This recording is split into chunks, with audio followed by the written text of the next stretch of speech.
It's Roc and Manuch with Jimmy B. Now on ESPN 620, 98.7 FM HD-2, and streaming live at ArizonaSports.com.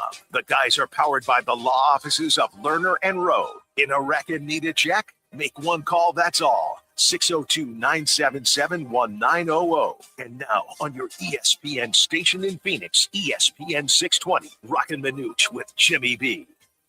World Cup semifinal, Argentina, England, now at halftime. 15 strikeouts last night by the American League pitchers. Did the National League even get off the bus?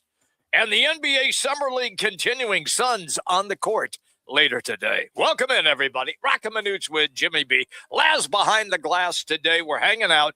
ESPN 620, 98.7 FM HD2, also on the Arizona Sports app. So it is halftime right now, no score with England and Argentina. Lots of yellow has been flashed in that first half, Manuch. Some physicality being played in football. Yeah. Nice to see a lot of kicks. And we were all talking a little bit. If there's another yellow by anybody individually, you're out the game. That's it. I just hope I don't see any red cards, because whoever wins this, whether it's England or Argentina, you would hate to see that particular individual go on and not be able to play unless Trump gets involved for that team. He's going to make another phone call. Hey, look, this Messi guy, you gave him a red card. I think he's good for the game. It's in the United States. But, it's a very physical game. This bad boy could end up 0-0. Love to see a shootout, and would love to see either Kane or Messi come down to the wire. Be the winner for the shootout. That would be great. But, Jimmy, you forgot the most important thing. Uh-oh. What did I do? You forgot the most. Yeah. It's the ESPYs tonight. It is the ESPYs tonight. There is only the first time, it happens every 4 years, that there's nothing going on in sports, absolutely nothing, except Summer League. World Cup. Summer League. Well, we're talking about I'll watch the Summer League games over the ESPYs. Okay, well, we're talking, and a lot of folks probably will, because the ESPYs have turned into, in my opinion, an absolute joke. Talk about a promotion. That's 2.5 hour promotion. Yeah. But I mean, as far as all the major sports, they're all down for the count. Yeah. And but every 4 years, it's a trivia. And the trivia is basically every 4 years on that Wednesday after the All-Star game, are there any sports played? Most people go, well, no, it's pretty much dead. Well, it's the World Cup's played. So all of the I can't even keep track of the awards that they have. A lot of them are great awards, I got to tell you. Very moving, great stories. The Dickie V Award that they hand out, a lot of the inspirational awards. I really like a lot of that. But some of the other awards, it's like, oh, man. But the young man that's going to be the MC is the guy from the Hispanic kid from Saturday Night Live. He does the best Sebastian Maniscalco impersonation I've ever seen. And if you ever see on Saturday Night Live when he does it, it is to the T. But he will be the MC. Okay, I'll take your word for it. ESPY Awards, Jimmy B. All right, well, you can fill me in on it tomorrow. I'll take your word for it. By the way, because you just referenced that, the State 48 Roofing, it's your call question of the day. State 48 Roofing, by the way, with the monsoon season officially here, you call them, you get a free roof inspection to make sure you don't have any leaks. Or you can just go online, state48roofing.com. Again, that is state48roofing.com. Go old school like me and Manuch and go 480-268-4509. So I don't know how late you were up, but I think you were like 3 sheets to the breeze when you wrote this one. With the ESPY Awards going on tonight, what award show is your favorite to watch? Proceed. 1, the ESPYs, and 2, Academy Awards, and 3, the Emmys, and 4, the Grammys. And all right, so all you got to do is just go to X, cast your vote. Also, our Instagram account at Roc and Manuch. We will update. Do we have to? Yo, absolutely. Okay. All right. The people have spoken, Jimmy B. The peeps are interested in this. We'll let that bad boy marinate for a couple of hours. Then we'll check it all out. All right. Fair enough. Quickly to the game as the players are returning to the pitch to get ready for the second half. No score right now, Argentina and England, but it has been a roughhouse affair the thing that I find really interesting, aside from the game itself, this is the first time ever it is an all-American officiating crew. How about All-American, yep. How about that? The VAR. Who is on the VAR? In the World Cup in 4 years, in 2030, they will probably have those individuals, unless they want to keep them on the down low and not let the Joe Q public know who's on the VAR, because you talk to so many people that are in the know about World Cup. They've never seen the VAR this involved. So I don't know. I just hate to see it come down to a bad call. So hopefully they play this bad boy out. But I just have a funny feeling, Jimmy B, extra time, extra minutes, this bad boy's going to come down to a shootout. You think it's going to be like a 1-0 game? Excuse me, a 1-0 game. Yeah, boy, Jimmy. Yeah, it is. My soccer acumen coming out. But remember now, Argentina, they always get stronger as the game goes on. They have the entire playoff series. They have done that. That's correct. We saw the Egypt game, 13 minutes, 3 goals. We saw the last game. You saw 2 goals in the last 10 minutes of the game. Mm-hmm.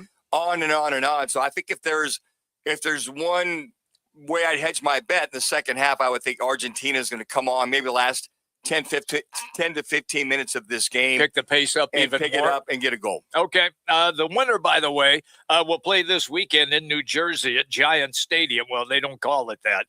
What do they call it? New Jersey Stadium? I think that's it. I just know it's the Meadowlands. Yeah. MetLife. MetLife. No, you can't have MetLife anymore? No, it's still MetLife. You cannot have the sponsor. You're in Atlanta Stadium. When they were in Seattle, I it was didn't know Seattle that. Stadium. Yeah. Yeah, they can't. It's in the Meadowlands, from the Meadowlands. Well, maybe it's Meadowlands Stadium, New Jersey Stadium. We'll find out anyway. By the way, this weekend. The only thing they could not cover up was the big Mercedes-Benz insignia. Oh yeah, on top of the roof. They covered up everything else. Yeah, we can't take that off. Yeah. I guess we can cover it up. But the one thing about this match, it is indoors. It is inside, and don't have to worry about the humid Atlanta going on this afternoon. And they are, the Southeast is getting hit with big-time thunderstorms as well.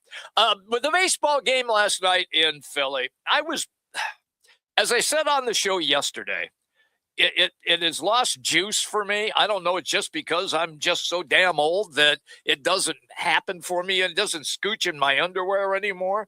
But I was disappointed. No Ohtani, no Aaron Judge. We had a conversation about Miller, the pitcher, turning him down. And then you get 3 runs in the first inning by the American League, and that's pretty much it. Game, set, match. And the strikeouts. Manuch, if you would have told me yesterday, and you like to be a prognosticator, even though you're wrong like 80% of the time. Wrong. You're wrong.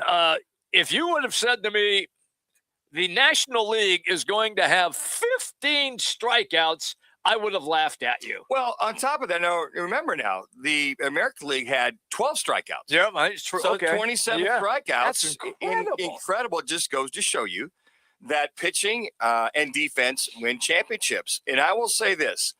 It's, I've been watching All-Star games for, 45? Give or take a couple years. Yeah, that's close. Let's put it this way, many, many years. Yeah. I don't think I've seen this dominant of pitching. And I think there's a stat out there, it's like, 15, 16 years ago.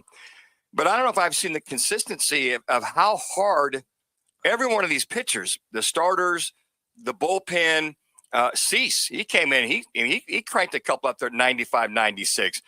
But we saw, and they mentioned this on the broadcast, we saw more pitches over 100 miles an hour, than they've seen in many, many years on a consistent basis. Mm-hmm. And, I was very surprised. I mean, these guys were throwing some really nasty pitches. And the hitters are just like flagging at it. Well, they had no chance. Exactly. And to your point, after, Cody Bellinger hits that base hit up the middle. Yeah. And then Rice comes up, gets another base hit. It's game, set, match at that time. And then Ashley really had no answers in reference to just putting the ball in play. Mm-hmm. I mean, there's a couple nice plays here and there, but there was really, when you look at this National League, if you just said, hey, look, you're going to get, 3 hits total on the day? And that was it. I'd have said, no, these are all-stars. Yeah. But just goes to show you that pitching is out in front right now. Now, everybody's been saying when the ball's juiced because they got more home runs going out this year. My theory is pitchers are throwing harder. So when guys make contact with their swings, when they do make contact, that mass times force times speed times pi squared, velocity of the ball divided by 3. Yeah, the velocity of the ball coming off the bat, that ball is going to go a lot further. Yeah. So my theory is they're not juiced. Guys are throwing harder. Yeah. So when you do make contact, that explosion, I mean, when you have a ball coming at 100 miles an hour and Aaron Judge turns on it and they say the velocity off the bat was 115, that could light up New York City. That was power. That was energy. So that's my theory with that. But yeah, it was one of those ball games that if you enjoy pitching, you enjoyed it. But I think in an all-star game, you want to see guys 5-4, maybe 7-8-7, something like that. But that was literally a pitcher's duel in the all-star game. Unbelievable. That is our opening segment, everybody. It is presented by our great partnership with Twin Peaks. Look, the World Cup is on. Don't forget, unmatched coverage of the World Cup is available at Twin Peaks. The joints have been packed at all 5 locations. Every game is on the big screens. They've got ice cold Michelob Ultra, your favorite Twin Peaks bites, exclusive deals and giveaways. Here's all you have to do if you want to check up on Twin Peaks. Go to their website, twinpeaksrestaurant.com. Again, that's twinpeaksrestaurant.com. When we come back, Replay Rewind is on the way. Roc and Manuch with Jimmy B, ESPN 620. Need to feed a crowd? Let Venencia's bring the flavor to your next event. We know you have a lot of options when feeding a large group. Ordering directly from Venencia's means you get the best service and the absolute best pricing. There's no per-person fee. Just tell us how many people you need to feed, and we'll come up with a perfect plan to ensure everyone's well-fed and happy. Grad party, office celebration, family reunion. Invite Venencia's to the table. Text catering to 411-24/7. That's catering to 411-247 or Venencias.com. Arizona's headquarters for Toyotas is Wright Toyota. Hey, Rock, for my friends at Wright Toyota in Scottsdale. You will always find the right deal at Wright Toyota. Wright Toyota has been driving Arizona's home for years with their amazing service, pricing, and great selections. I encourage you to discover the difference at Wright Toyota. Make the right choice, Wright Toyota, just off the 101 on Frank Lloyd Wright Boulevard, and always online at wrighttoyota.com. The right price, the right selection. Check out wrighttoyota.com. I was in a wreck. I need a check. I was in a wreck. I need a check. I was in a wreck. I need a check. I'm attorney Kevin Rowe. Being in an auto accident is traumatic. You need to call the best law firm that has the experience to get you the best results. Call 977-1900. That's 977-1900.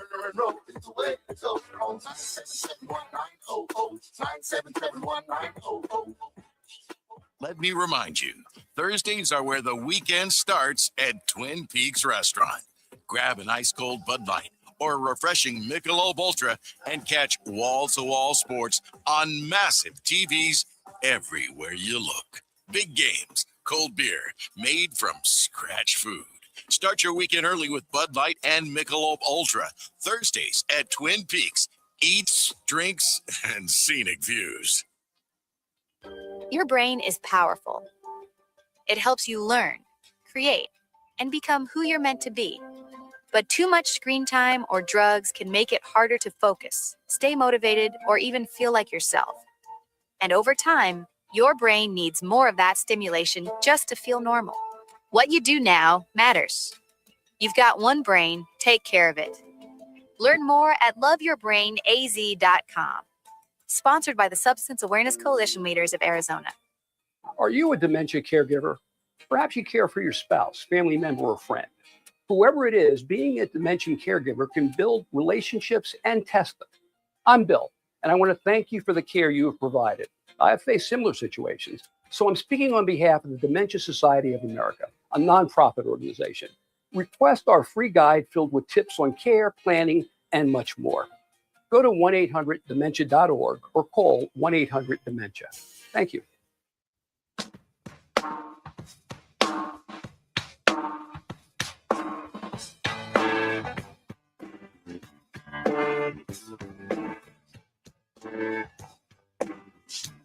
Now it's time for our Replay Rewind the top sounds of the night, and whatever Rock decides to add. Let's get to it in Replay Rewind with Roc and Manuch with Jimmy B on ESPN 620 and on FM at 98.7 HD2. So during the commercial break, we're chatting with Laz, who's keeping an eye on the second half of the World Cup semifinal, England and Argentina. Laz reports there have been 21 foul calls. 21 fouls have been whistled. It's just after halftime. Yes. Now there was a couple calls here that we looked up at the screen here in our studios and just said, you know what, let them play. Yeah. The officials conversing, talking to this guy and that guy. All right, guys, let's just simmer down. There's no red cards here, but it is a very physical, very footballish like game. This is your kind of game, Manuch. You're always screaming about giving somebody a forearm shiver. Oh, absolutely. And just as long as they don't see it. And you're good to go. Make sure you save that right there. Yeah, just don't see the forearm shiver. Yeah, just like Holland and that one goal that called back in the box. He pushed the guy. Last time I noticed, the Russian judge gave him a 10.2 on the push. He must have landed, I don't know, 5-10 feet back. Holland's like, what are you talking about? I was just trying to get position. Just incredible. All right, England is on the board. Laz, what do you got? A beautiful cross in on a great play by the Argentina back line, but it left a little opening down the middle there. He just crossed it in, hoped somebody would find it in the box, and he got a leg on it. That's the exact type of goal you're expecting to see in a game like this.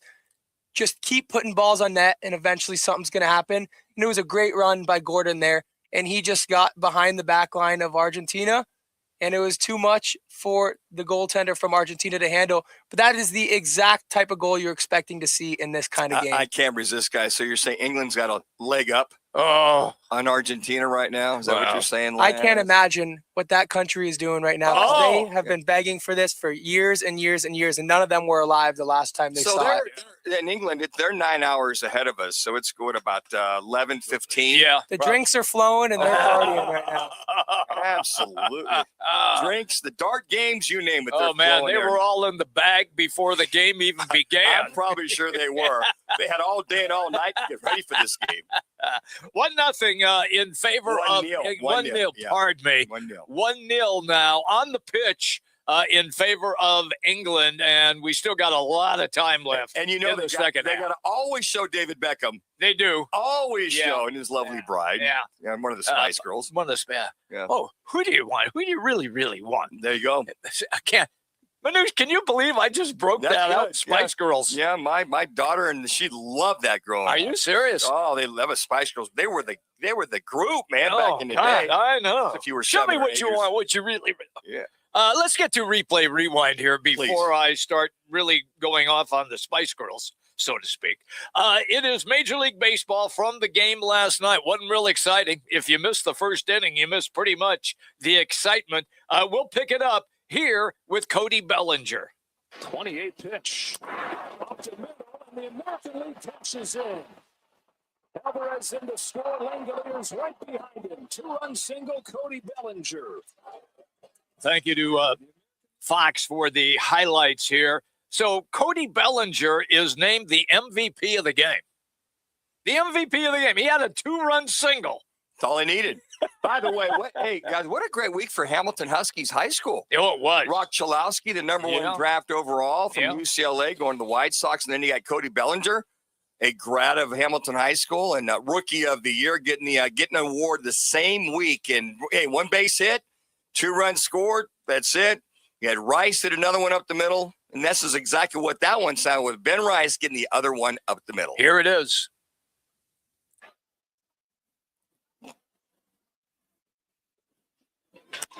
Hits it hard here, and that's through. The Yankees have knocked in 3 in this first inning. What is in the score? Bellinger and Rice with RBI. So that was it until we got late in the game. And it's the top of the 8th inning.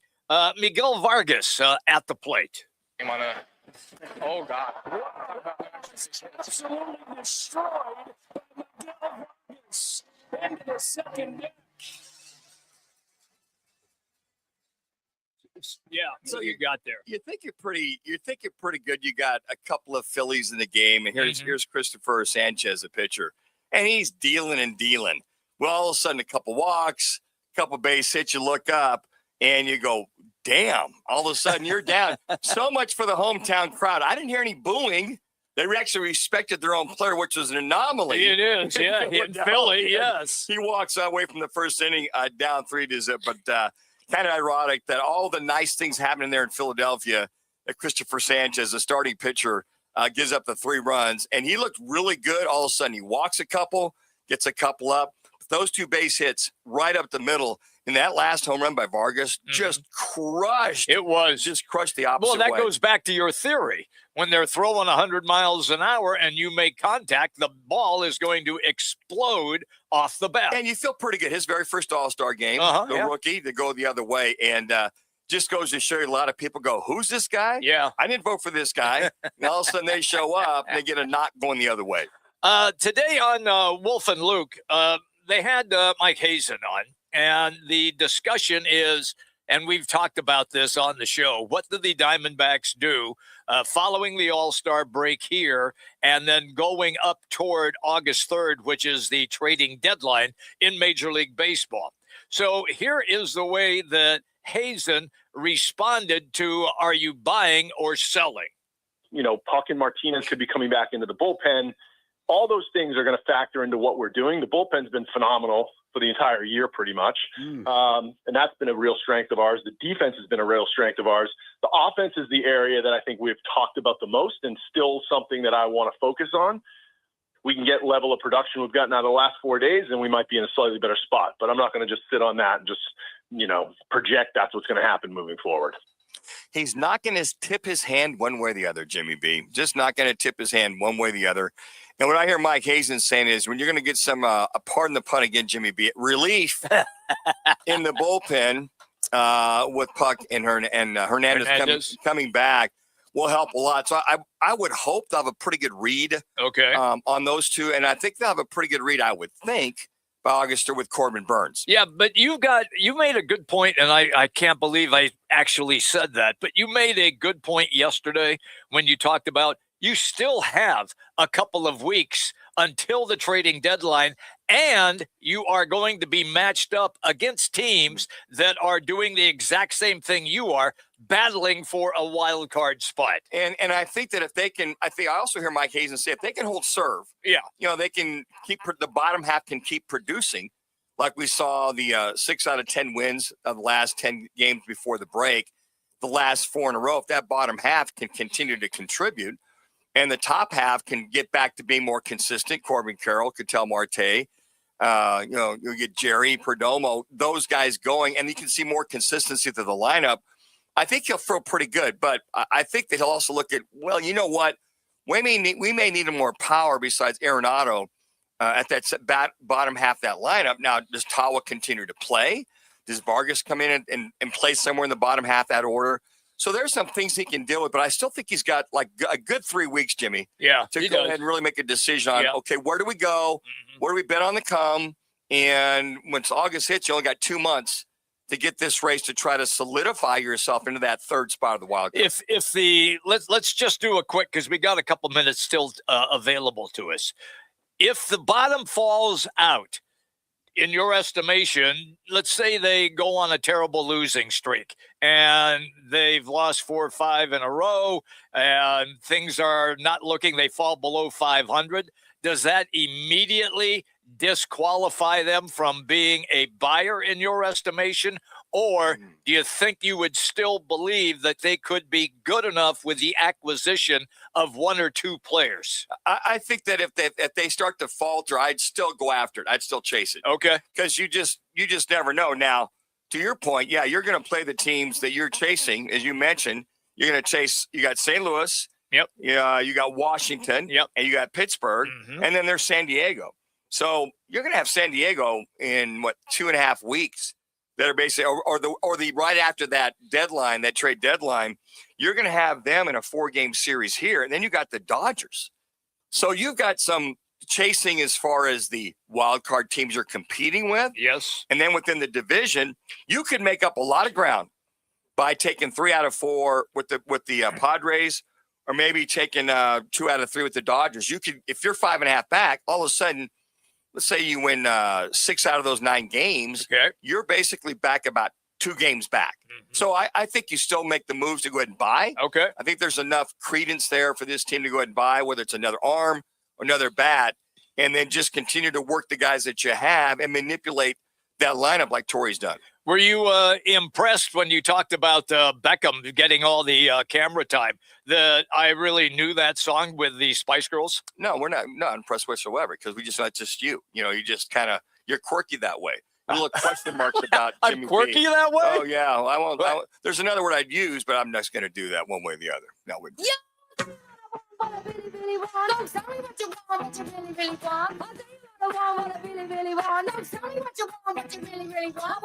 think I can. Was this circa 1995-ish there, Laz? Because all I remember is this. The CD we had. Yeah. 1996. Okay, that's right. Very close, Manuch. Well, Yeah, because I remember I had the CD. Okay. So I take the kids to school, and Nethery and Landon wanted to listen. I popped that in there. This song was like every other day. Oh, yeah. For about a good month. And I'm like, sis, really? I mean, can we just, oh yeah, Nethery and Manucci. Now Nethery and Coops. Totally in for this bicycle. She knew all the songs. I was impressed. Yeah. That she knew all those songs. So yeah, it brings back some great memories. There you go, Posh Spice and the Spice Girls. This segment presented by Lerner and Rowe. In a wreck, need a check, just make one call. It's Lerner and Rowe. You get more information at lernerandrowe.com. They can help you. One call, that's all. 602-977-1900. It is indeed Lerner and Rowe. Quick break. When we come back, Suns radio analyst Tim Kempton will be our guest. The Summer League continues, and the Suns will be on the court later this afternoon. Right now, let's get you to an ESPN 620 Sports Center update.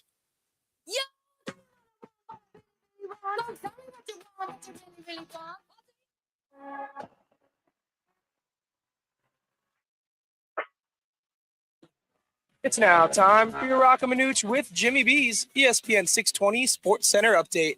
I'm Matt Lazarus. Pitching stole the show at last night's MLB All-Star Game as the American League shut out the National League 4-0 in Philadelphia. All-Star Game MVP Cody Bellinger provided all the offense the AL needed with a 2-run single in the first inning as the AL pitching staff took care of the rest to secure the shutout victory. And in the World Cup, the semifinal between Argentina and England is currently underway as England leads Argentina 1-0 in the 67th minute, with the winner of this one advancing to Sunday's World Cup final where they will take on Spain. It's customer appreciation at Twin Peaks, and on Tuesday, July 21st, enjoy a cheeseburger and fries for just $9.99 with the purchase of any beverage. Then from July 26th through the 30th, don't miss the Summer Bikini Bash featuring ice-cold 29-degree Bud Light, Michelob Ultra Drafts, and the Peaks Girls. When it's game time in the Valley, you know what time it is. It's Twin Peaks time. Head to Twin Peaks with 5 Valley locations and massive screens everywhere you look. From basketball, baseball, to hockey, fights, and more, there's no better place to catch every play and all the action. Bud Light is a proud partner of sports fans everywhere. Twin Peaks, eats, drinks, scenic views. I was in a wreck. I need a check. I was in a wreck. I need a check. I was in a wreck. I need a check. I'm attorney Kevin Rowe. Getting rear-ended once is bad enough. Don't let the insurance company hit you again with a lowball offer. Call an experienced attorney who knows how to fight and win. Call Lerner and Rowe today. 977-1900. Hey, Arizona State football fans, London is calling. The Sun Devils are headed across the pond to face Kansas in the inaugural Union Jack Classic, September 19th at Wembley Stadium. It's the first college football game ever played there, and you should be part of it. For tickets, hospitality, and travel packages, visit UnionJackClassic.com or contact the Sun Devil ticket office. Join Coach Dillingham, Sparky, and the Sun Devils in London. Forks up. Phoenix, if you need a plumber, call the team that does it the right way. Victory Plumbing Arizona. It's particular plumbing for particular people with upfront pricing before the work starts. So there's no surprises when the job's done. And here's a deal just for listeners. Tell them you heard Victory Plumbing on Roc and Manuch with Jimmy B, and they'll waive the service charge. For leaks, clogs, water heaters, or anything plumbing, book today at victoryplumbingarizona.com. ROC number 268603. When a heart stops, the clock starts. You are the first responder until help arrives. In that moment, 4 minutes equals brain damage. 6 minutes equals too late in an emergency. The first responder is you. We need you. Will you be ready? Learn CPR. Visit heart.org/nation.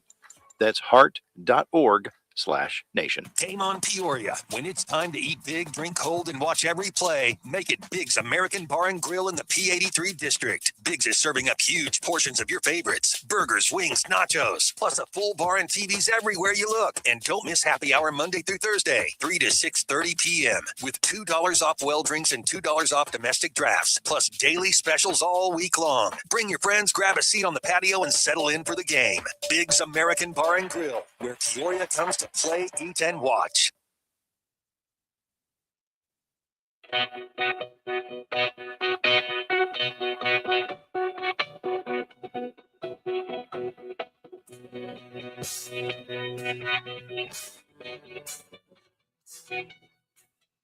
to Roc and Manuch with Jimmy B, now on ESPN 620. Inside to Pierre. That one gets rejected by Manuch. Wow, he covered a lot of ground on that one. Manuch launches. Manuch with the three-pointer. Put him back in the game. Thank you to ESPN for the highlight. That is Manuch, Koa Pete, Brea as well. Guys getting time on the court in the Summer League, which brings us then to our next guest.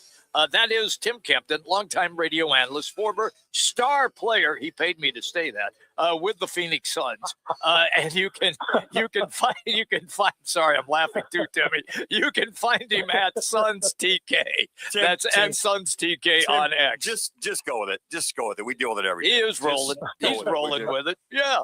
Timmy, you're a good player. Don't be putting yourself down. You're a beast. No. Yeah. Listen, in all fairness, I have no problem with that.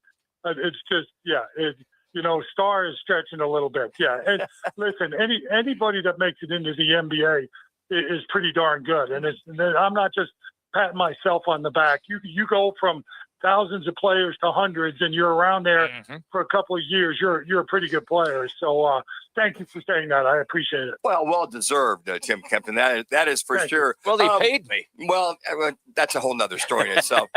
So we're looking at the summer league. We're talking about what did you guys have? What did you have to prepare? Before your rookie year, as far as where did you go? Was there a location? Did guys get together? How did that work for you before your rookie year? Yeah, a lot more sporadic than this. This was, going to find out where guys were working at. Not a lot of organization as much as they have today. So, one of the things, I stayed on campus a little bit, worked out as long as I could there. And then once you know where you're going out, when I got drafted by the LA Clippers, I got to LA, and there were a lot of games around there. Magic, had a lot of summer games up in at UCLA. There was an LA Fitness back then that a lot of guys played at, but it was more word of mouth, and it was just pickup games, high level pickup games, but not these individual workouts, not team run workouts that the guys have in today's day and age. Did you get a good feel about what you're about to get into your rookie year with some of those games?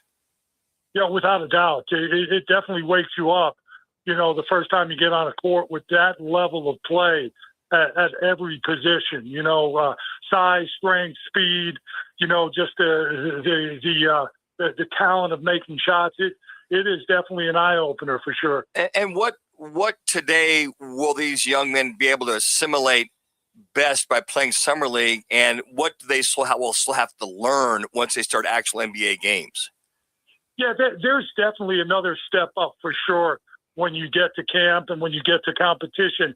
And that's what we're seeing with Roc Manuch. He's very, very comfortable this summer league because of what he went through last year. We talked about it last week. You asked me what you wanted to see, what I was wanting to see from Roc, and it is. You can see it in his body language. You can see it in his expression. He's very comfortable on the floor. There's not nervous energy. He's not running around trying to make every play on the court.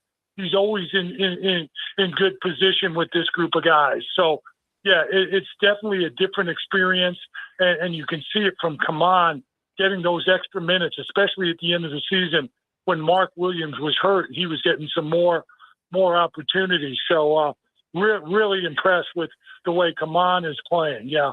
Manuch and I had a discussion yesterday on Koa Pete, and I know that you really like him. You're very high on what he is doing, and he has shown up well in the summer league. Our discussion was who loses minutes when Koa Pete really starts to display his skill set once the NBA season gets here.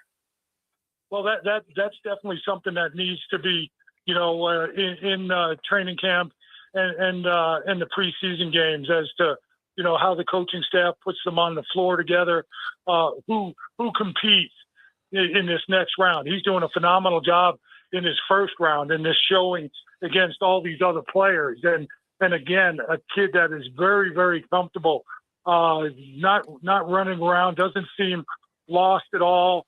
Not only does he do a good job making plays for himself, but he's making some great plays for his teammates as he gets in the lane, draws attention and kicks to open guys. So you're really seeing a mature, comfortable kid on the floor, having only played one year at University of Arizona. Do you feel, Tim, in direct competition with Rasheer Fleming? He could be. They're both very similar players, but they're different. Koa, very good ball handler. Doesn't shoot the three ball, which is fine because he's so good in that mid-range area that they both do a little bit of the same, but they're a little bit different. But definitely, they could be in direct competition at that so-called power forward position because you have Kaman and Mark Williams that look pretty solid, and then you have Oso that's kind of a swing between both of those positions. He can play both 4 and 5. If one of the bigs gets in foul trouble, then Kaman goes to the first guy, and Oso becomes his backup in that situation. But that's one of the places there's going to be a lot of competition between Oso, Rasheer, and Koa Pete, I think. And what will it take to convince his staff that Kaman is ready to be the backup to Williams and not Oso, or to your point there, a combination of all the above? How do you think that'll work out with these guys playing the summer league and showing a little more prowess? Well, here's the thing. One of the things that Oso really did well was be a playmaker from that high post position. Well, now you have Koa Pete that can switch in there. So he goes to more of that 5-man backup because just like you just mentioned, you have Koa Pete and you have, and don't forget Miles Bridges along with Rasheer Fleming. Those three guys, don't forget Miles. So there's a lot of competition there. So now to me, it looks like Oso becomes, like you said, in that battle for the backup center position. But I think Kaman, with his rebounding and his shot blocking and just his comfort level, has, what I see, has stepped into the backup role behind Mark Williams. Now you have two 7-footers. You always have one of them on the floor.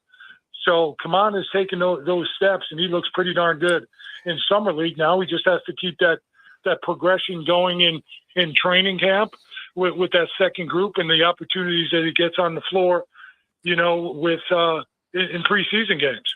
Tim Kempton's our guest on the Right Toyota guest line. Manuch is a big Brea fan. He didn't play well the first couple games, but he did have 19 in the last game.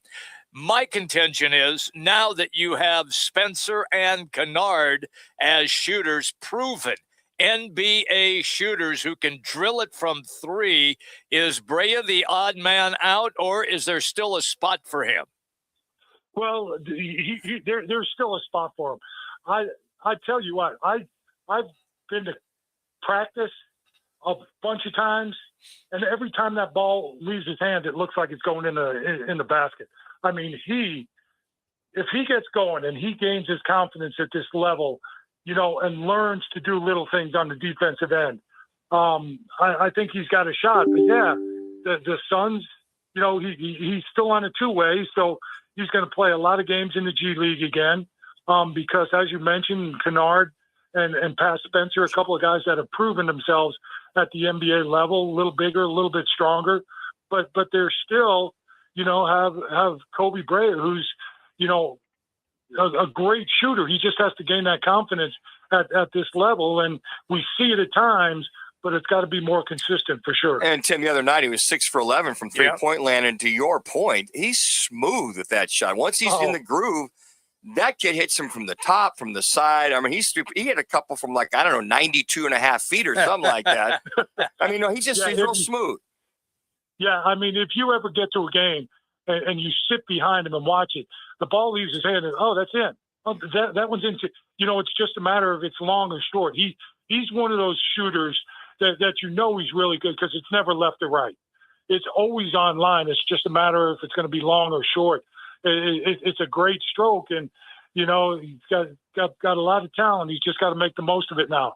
See what competition does to him. Okay, so with the close of Summer League, then what takes place? Does everybody scatter for a few weeks before they have to get back into it, or do they come back into the Valley, and are they in the gym locally? Yeah, they'll be in. There'll be more guys in the gym. Yeah, one guy may leave for a long weekend. This guy may go someplace else. But for the most part, as a group, they'll be back in the gym working out, making the most of their opportunities, especially the younger guys. You have such a great staff, the Chasen Allens and Mike Muscalas and all those young guys that are willing and able to work with these young guys and are there for them every day. Make the most of your opportunity. The Kobe Breas, the Koa Pete's learning the system, the Rasheer and Kaman being able to move on and get better. How much is Steve Nash around, Tim? Is he around a lot? Would he be around a lot to maybe help with the guards, or just overall strategy with some of these young guys? Yeah, he's not around a lot. I mean, he's there, but it's more of the coaching staff that have that everyday effect on the players. Steve will jump in, and share his opinion, and if he sees something, but it's more through like Jason Allen or John Little, one of those guys. Of, hey, I see this. You may want to work on the guy with that, and he may jump in there and hey, Book, this is something I did and I show, but not as much as the coaching staff, the guys that are there every day that are working with them, have a plan in place, have a system that they're working with on those guys to achieve a certain goal. Tim, it's interesting because I think back of guys coming to training camp, and I'll never forget when that 92-93 season when Charles came and Marley and Chambers and you and all those guys. And I don't know who it was. I think when Paul Westphal was the very first scrimmage, I think it was up at NAU. It didn't take long to just get guys were in it from the get-go. Now, was that just a given, or did Charles push that envelope? Who pushed that envelope to get it from the get-go?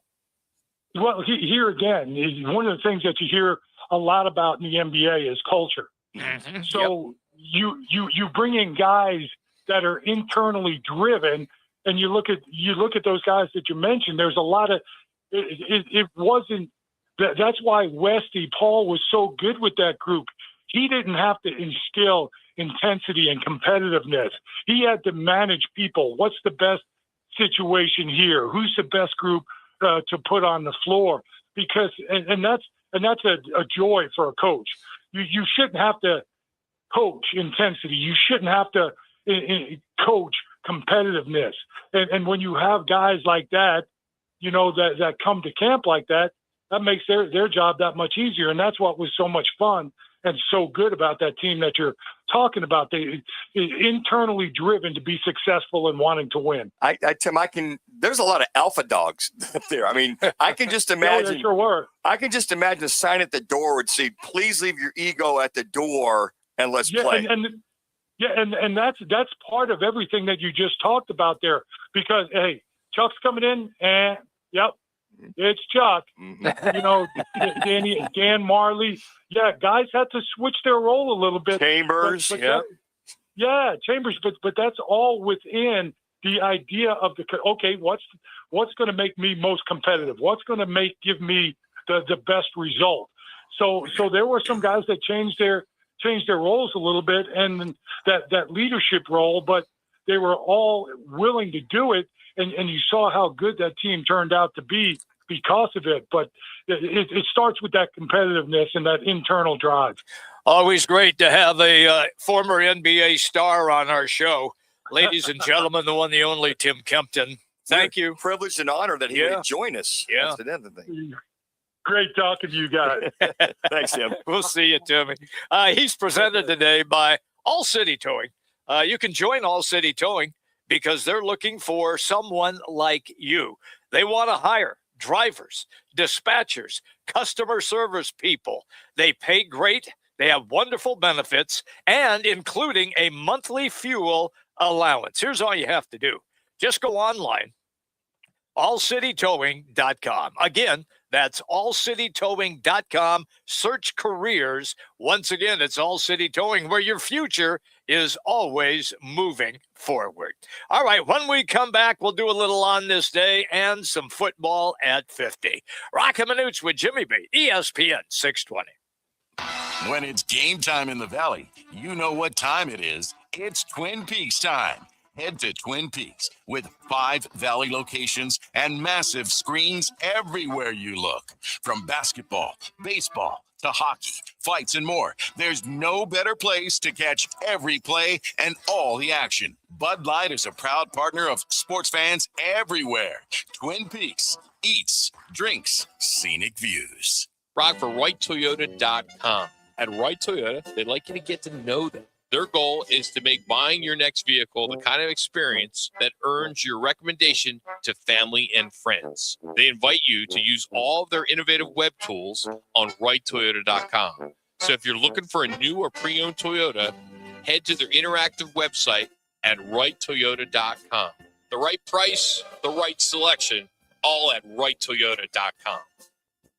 When hot is not an option, Stay Cool delivers. From patios to warehouses, shops to summer events, Stay Cool's Slim Cool Elite and Cool Cube mobile air coolers deliver more air for less money. They're rust-free and backed by more than 40 years of experience keeping you cool. Available now online at Home Depot, Lowe's, and Tractor Supply. Shipped to the store or right to your door. Visit staycool-products.com. Slim Cool Elite and Cool Cube. Get yours today with free shipping and beat the heat. Forgot something inside or picking up food from the store? Never leave a child in a car. In Arizona, heat stroke can happen in seconds. Temperatures can rise 20 degrees in just 10 minutes, making a vehicle dangerously hot. Heat stroke can happen even in the shade or when it's below 60 degrees outside. Once you park, always remember to stop, look, and lock. Visit heatstroke.az.gov to learn more. This message is sponsored by the Governor's Office of Highway Safety. Join the team at All City Towing, Arizona's largest towing company and leader in roadside service. We're hiring dispatchers, call takers, lot attendants, drivers, and customer service pros ready to grow with us. You'll enjoy state-of-the-art equipment, consistent schedules, full health benefits, a strong 401k match, employer life insurance, and a monthly fuel allowance. Take your career to the next level. Apply today at allcitytowing.com. All City Towing, where your future is always moving forward. Now open in North Scottsdale. It's the Orangedale Lounge. ODs, right off Thompson Peak and Bell, next to Bash's. Your new favorite dive bar has arrived. Cold drafts, chill vibes, always affordable prices, and the OD Mug Club, a one-of-a-kind membership you won't find anywhere else. No frills, just great people, ice-cold drinks, and a bar that feels like it's always been there. Follow at OD Scottsdale and get the scoop at OrangeDaleLounge.com. Orangedale Lounge. Dive in and drink up. Roc and Manuch with Jimmy B want to take you back. A quick reflection on some of the more memorable moments in sports and pop culture. Now, time for your Right Toyota On This Day report. Right Toyota, right on the corner, right on the price. Right Toyota in Scottsdale. Everybody, welcome back in. We roll all the way until 4 o'clock. We always enjoy this segment. Little Right Toyota sponsorship for On This Day. Gotta go back to 1876. I remember it. Yeah, baseball's first no-hitter. St. Louis's George Bradley.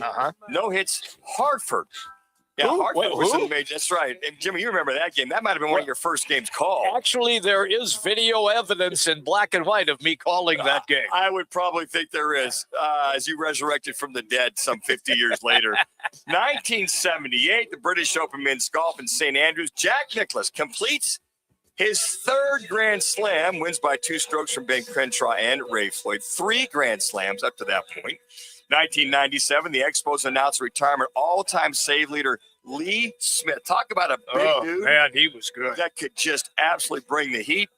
And this was a good year for Cody Bellinger. 2017 continues his outstanding season by becoming the very first rookie Dodger in history to for the cycle in a 7-1 win over the Marlins.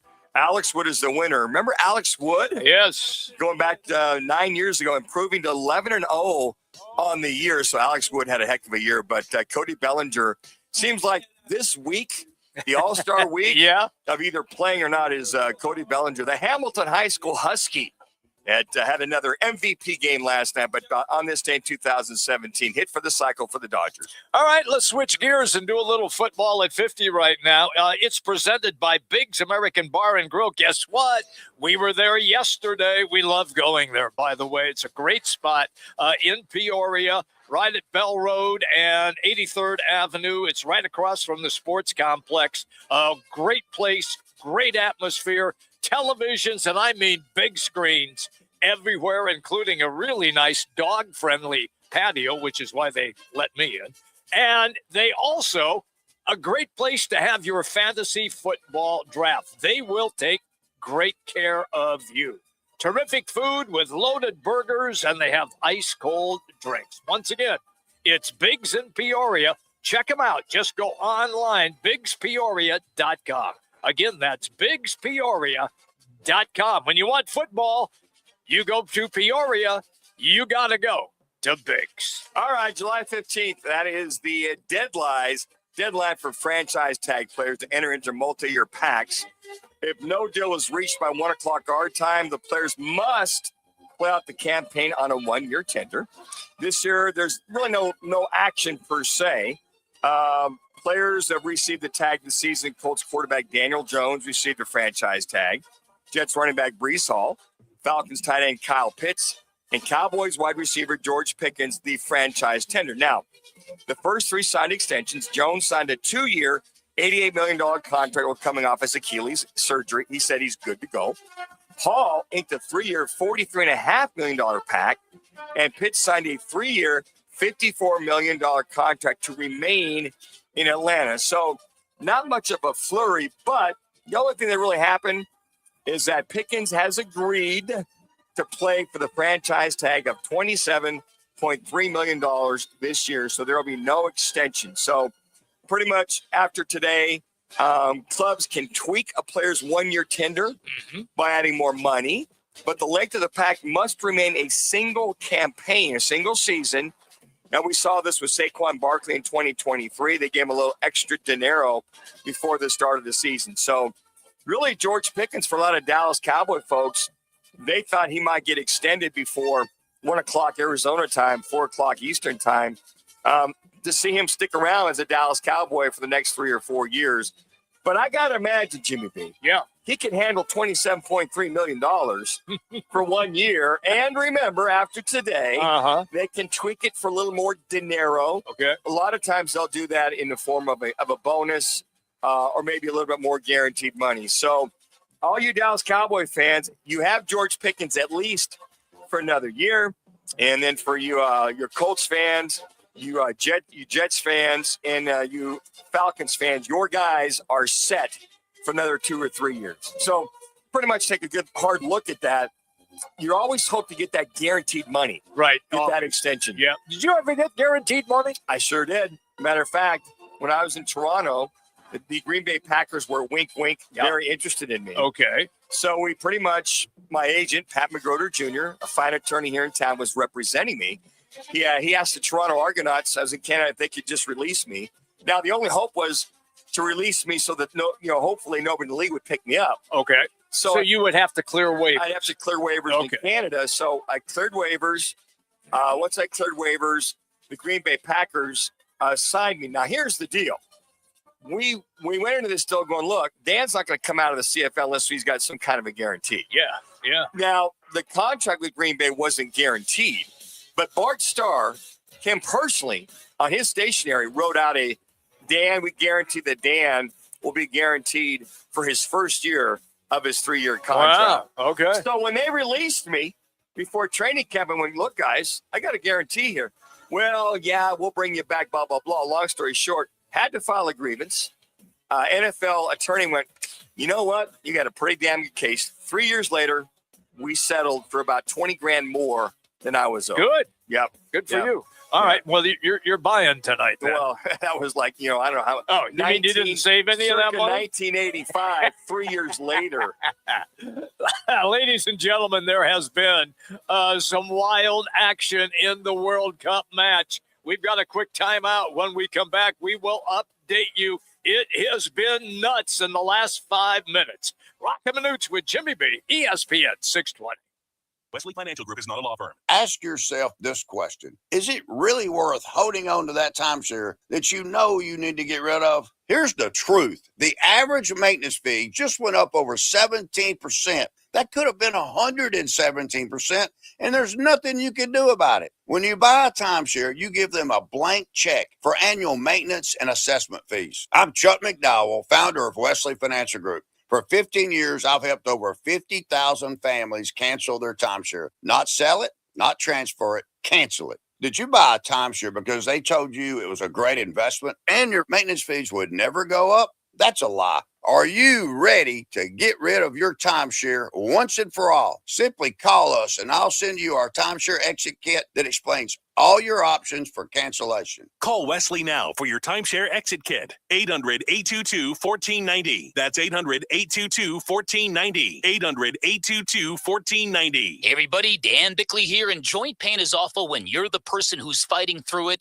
but I'm betting you aren't the only ones affected by it. Maybe you love someone who struggles with joint pain. You see what they don't say, what they've slowly stopped doing. For instance, it's July, the days are long and hot, it's time to be in the pool, moving, living, and you're on the sideline sitting it out. Let's talk about getting that life back, because at QC Kinetics, that's what's happening every day. People who were stuck in that cycle of pain are finally stepping out of it with regenerative treatments done right there in the office. No surgery, no long recovery, no putting your life on hold, just real relief. The inflammation eases, the pain lets go, and you suddenly feel like your old self again. Go find out what's possible with a free consultation. They have clinics in Phoenix, Scottsdale, Peoria, and Chandler. Get on the books by calling 602-837-PAIN. That's 602-837-PAIN for QC Kinetics.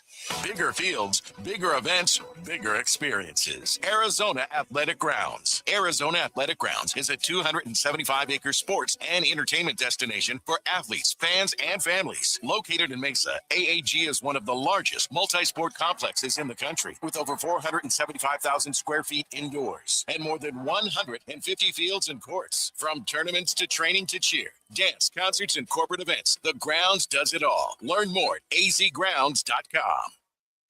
Or is happening at Twin Peaks, Monday through Friday, 2 till 6 p.m. with reverse happy hour Sunday through Thursday, 10 till close. Plus, grab 22-ounce Michelob Ultra drafts every Thursday and Saturday, 22-ounce Bud Light drafts every Sunday, and new on Thursdays, $5 Busch Light 16-ounce aluminums. 5 Valley Twin Peak locations. cold beer, scratch-made food, and wall-to-wall sports. Twin Peaks. Tell them Roc and Manuch sent you. KTAR AM Phoenix, Arizona's home for the worldwide leader in sports, is ESPN 620.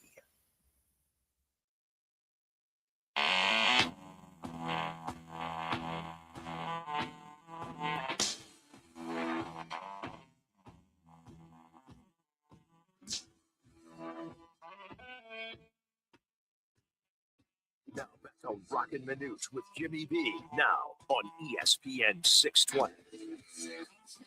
And the 1-1 to Carroll.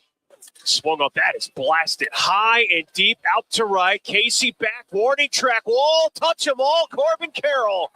It's a second deck shot, his 11th of the year, and it's 1-0 D-backs at the top of the first. Thank you to Arizona Sports for the Corbin Carroll highlight.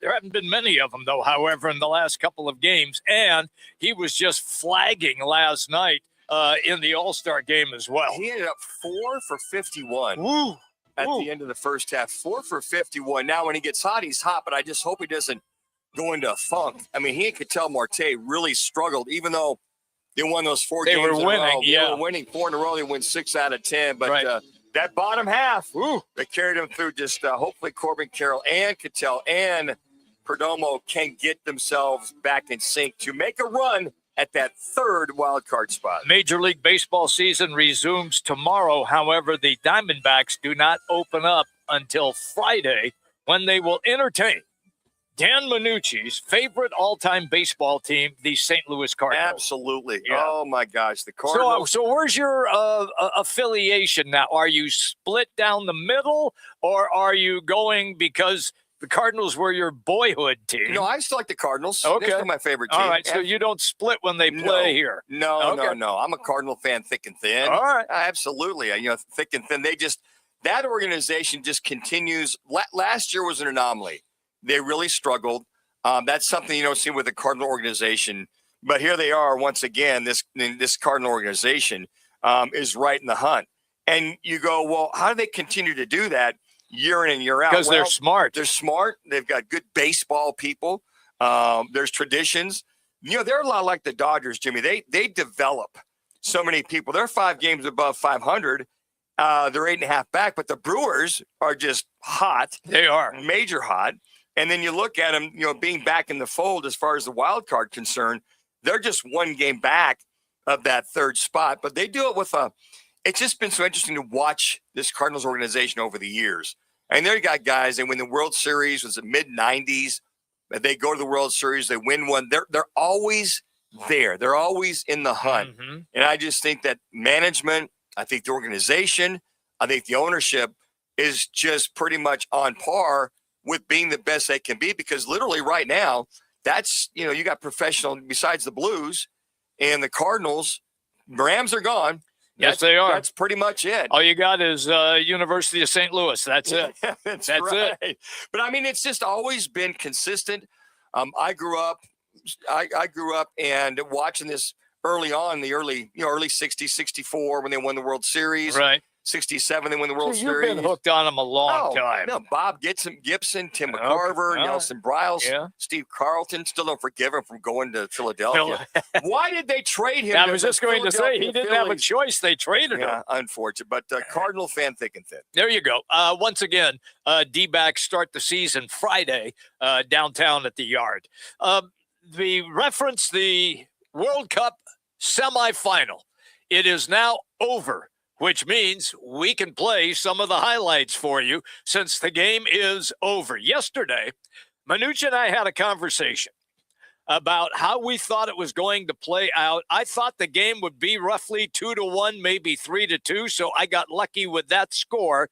Manuch had the statement, watch out for Argentina. Even if they fall behind, they play better late in the game, and that's exactly what happened. So, courtesy of Fox, let us now take you to the opening goal of the game coming up right here. This is going to be the tying goal. So in the beginning of the second half, England scores and it's 1-0.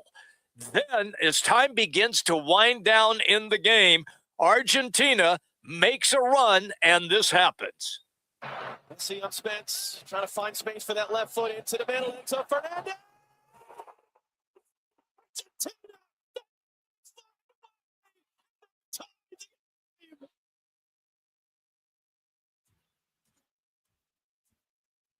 And it was a bullet of a shot from about 25 yards out, Manuch. Everybody was onside. We looked right away. Is everybody onside? Yeah. Yes, that's the first thing we looked for, and they were. Matter of fact, and again, that was in the 85th minute of the game. And England didn't score, to your point, till after halftime in the 55th minute. You went, wow, England's starting to feel it. But when they scored, that being Fernandez for Argentina at the 85th minute, I went, okay, here they come. It's like that racehorse that kind of sits back, all of a sudden they get their second win, and they kick it in coming around the track, and they definitely kicked it in. But once again, those late minutes are what they end up getting. So the game continues on. Now it's tied 1-1, and we talked about Argentina and how they step up their play in the final 10 minutes of the game. They even went to another level. This turns out to be the winning goal. That theory sets. Messi driving in. Messi crossing back. Martinez. Stop it.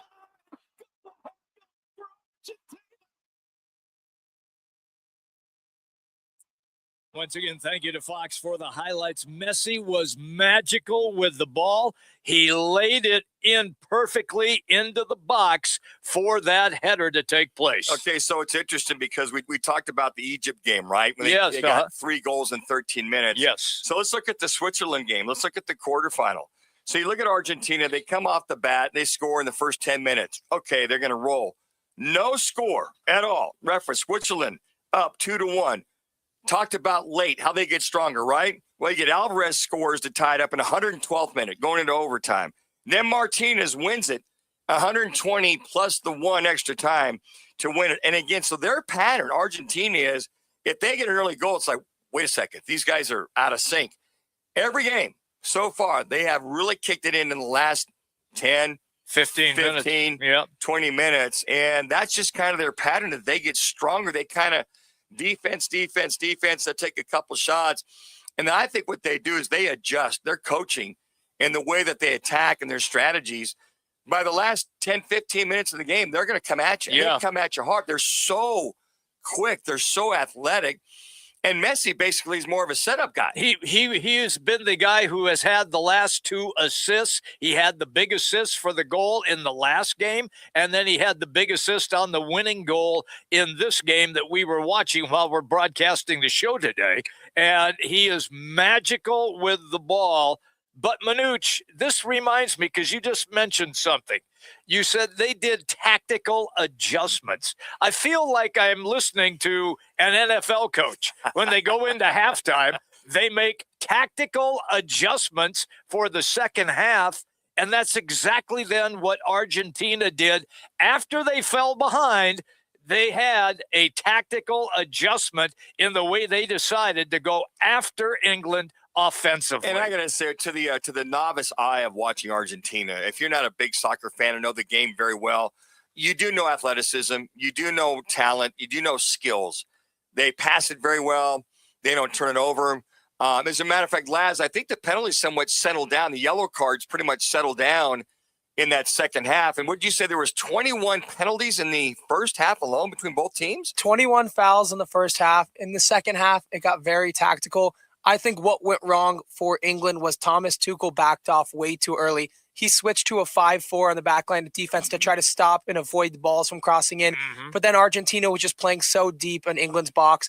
You can't do that for that long against a bunch of guys with that much skill. Eventually, Messi, Lautaro Martinez, those guys, they're going to break that back wall, and it's exactly what they did.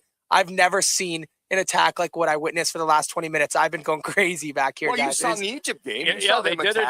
Yeah, that was I think there was a very big mismatch in talent there. I think eventually that was going to be a final straw to break the camel's back. I thought England was going to be able to hold off. They were 4 minutes from a World Cup final, and again, they proved just too much to handle. That was their 10th and 11th goal after the 75th minute in this World Cup. What does it tell you that, Fernandez and Martinez and Messi, when you have that. Now you're going to go against Spain on Sunday. I mean, talk about talent, talk about tactics. And opposites, because Spain really likes to D you up. Exactly. Yeah. And Argentina likes to play offense. That is pure offense versus pure defense. Yeah. And it's interesting because the goalkeeper for Spain, one of the best in the world, and that's going to be it. You know, as I always tell you guys, defense wins championships, right? I mean, just going to be.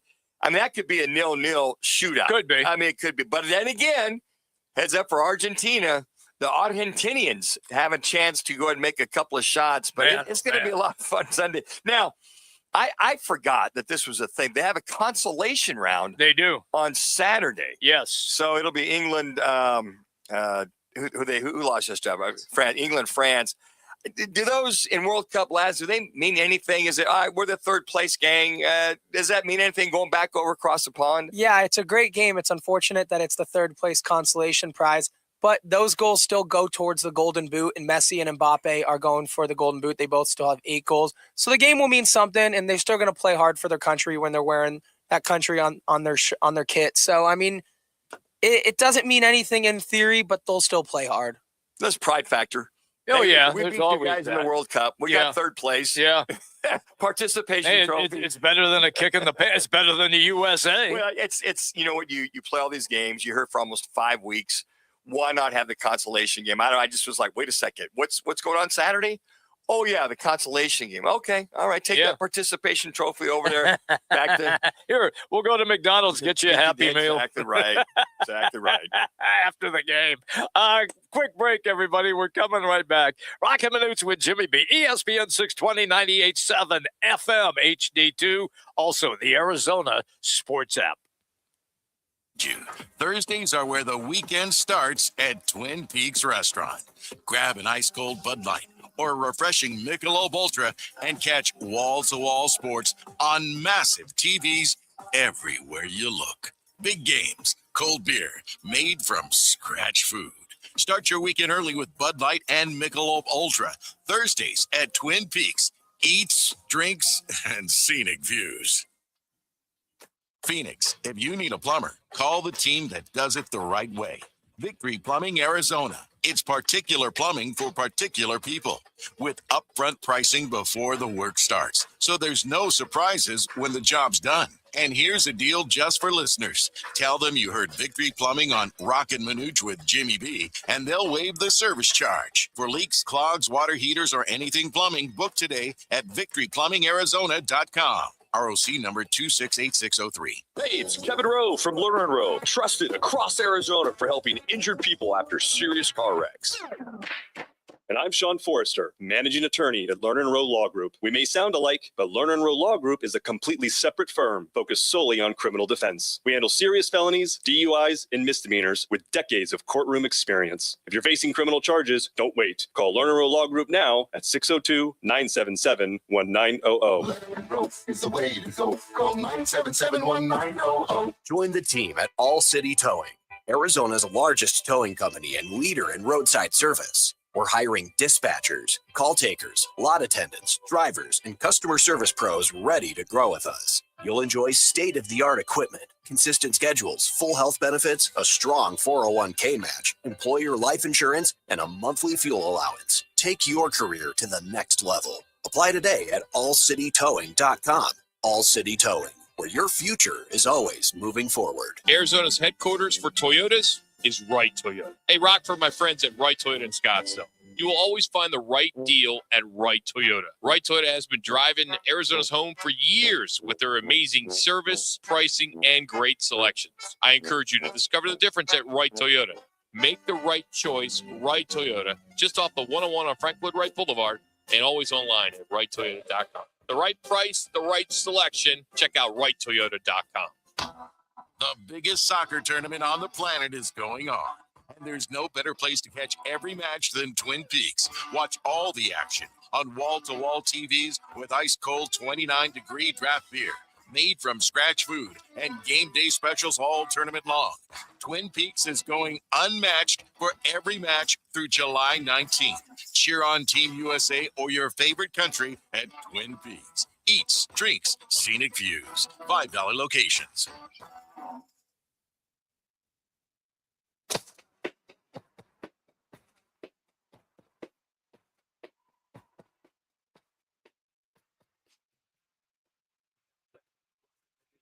Jimmy B now on ESPN 620. For Sergeant Pepper's Lonely Hearts Please, Club please, Band. Please, no. Can you sing solo? Solo, nobody can hear you. No, please. no, I like to entertain you. No, you're not. You find me highly No, interesting. no, we don't. Yes, No. you do. Yes, you've told me that. We do not.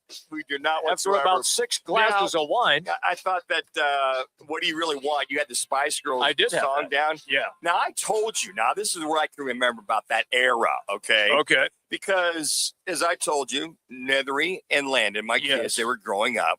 So basically, Spice Girls. We were talking about David Beckham's always at these games. Always. And they show him all the time. And his wife is Posh. Is she? Do you marry Posh? Yep. Yeah. So Posh Spice. what do you really want? I mean, the Spice Girls was hit. I had the hots for Scary Spice. Oh, yeah. Scary Yeah. was. She's pretty. Yeah. Yeah. Now here's the other. Okay, yeah. Here's the other two hits. And, Yeah. and Laz, I don't know if you were too young to remember this. He wasn't alive. Well, what year were you born, Laz? Year 2000. Okay, I told you. 5 years before. But Chumbawamba had the song "Tum Thumping," Chumbawamba "Tum Thumping," and then you had Outkast. I remember Outkast. Had Hey Ya. Hey Ya. So it was Hey Ya. Yeah. It was What Do You Want? What Do You Really Want? Yeah. And you had Chumbawamba with Tub Thumping. Those three songs, Uh-huh. I remember that 96, 97 era, that those stick out in my mind because the kids, Landon and Nethery, Right. knew those verbatim. Oh, I'm sure. So after 6 months of the same song over and over again, oh, there it is. Yep. Chumbawamba. Yeah. Oh, circa 1996, you think there, Laz? I'm thinking 96, got to be. Oh, Probably right in there. You're Oh, close. it's You're just- close, Jim. now that's when you had the great music. That's when music And then was the music. horns. Oh, I love the One horn. year off again, 97. 97, Oh, okay. nice. And then Outkast. Yeah. You know, Hey I- Ya. Also 97. Hey Ya was not my favorite Outcast. I was more into I like the way you move. Yeah, it was. I like that song. That era, that 96, 97, 98, the car was filled with music while taking those youngsters, Landon, Daniel, and Nethery Ann. They were loving you, Pops. Oh, They yeah. were loving you. Because here's the cool part. And people don't really know this about my esteemed colleague, is that the dude knows his music and he can jam out to just about any song like myself that is played. So that's why we have so much fun when all of a sudden the song pops into our head because we both know it together. And that's the best part. And when you're raising kids, Yes, you that's the sit there and best think, so part. when David Beckham popped up in this England Yeah. game, we were talking about this earlier, and there's Posh Spice right Yep. next to him. I go, oh my gosh, the memories of the Spice Girls. Laz would probably know this. Aren't they making a comeback, Laz? Aren't they back on tour or something like that these days? That I don't know, but I wouldn't be surprised. Everyone wants more money, so I wouldn't be surprised if they were making their way back to town. How many farewell tours have they been with bands the last 3 years? Farewell. Well, the Stones are still touring. They've been farewelling for 30 years, right? Yeah. Farewell for 30. Yeah. I mean, the Doobies are still out there. I still They watching them. Earth, Wind, and Fire is still out there. Barely. Chicago is still out there. Barely. I didn't realize that Mel B was Scary Spice. I know Oh, who yeah. Mel B is. I just didn't know she was. she in knows Scary who was Spice. Scary Spice? I know Oh, her yeah, from man. America's Got Talent. Oh, I think she's still on that show. She Yeah. is. Yeah, Yeah. she is. Yeah, they're surnames. But yeah, they all seem to, all right, let's go on tour one more time.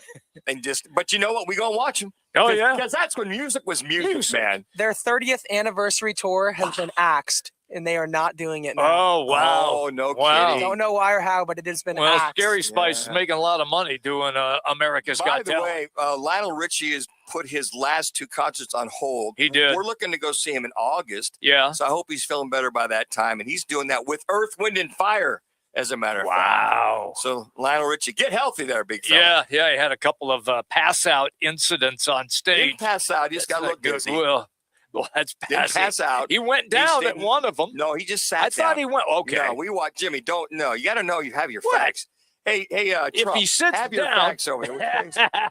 Please have don't your- ever put my name associated with that guy. All about the facts here on this That's show. right. You got that right. He had to sit down, though, quickly because he was beginning to lose his And he, balance. and he finished. did. Yeah, we finished. We saw the whole thing, Jim. You have no idea. You just read what you hear. We saw the whole thing. Yeah. He had to sit. I finished the song. All right, you know I've So been what to his the- house. You've been to Lionel Richie.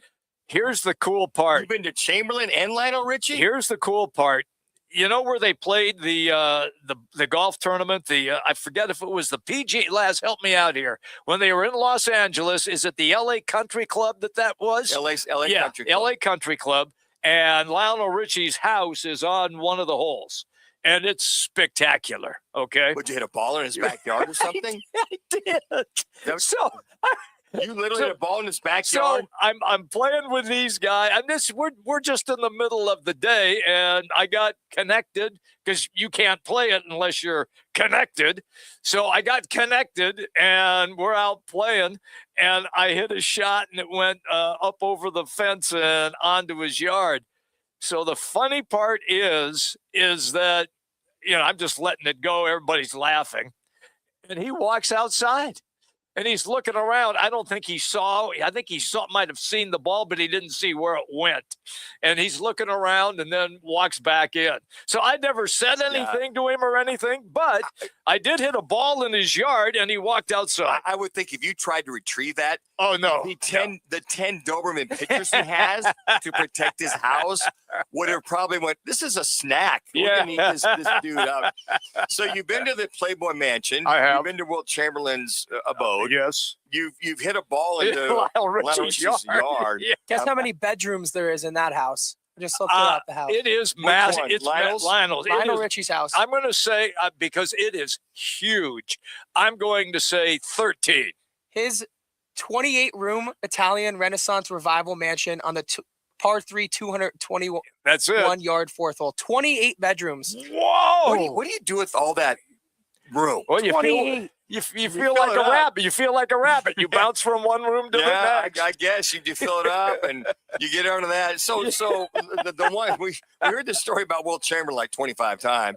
The Playboy Mansion, the grotto, the whole 9 yards. You just to check it all out. So the thing, they have guards in every room. Here's so how. Just keep moving, little fella. Here's how that happened. Here's how that one happened. Don't you dare stop. So I'm in Los Angeles and I'm going to be working a Laker game. And so we go to the Playboy Club in L.A. Four Tops are there. Okay. So the actual club downtown. Yeah. Okay. Yeah. And so we're at the club, and Wes Unseld, who I was doing the games with, knew Levi. God, I just forgot his last name. Levi Brown. No, great song, by the way. No. At any rate, he comes over and we're talking to Wes. By the way. Yeah. No, Manuch, don't get me sidetracked here. So at any rate, he says, "Hey, we're going out to the mansion after we're done our next set. You guys want to go?" Okay, sure, yeah. I've never been.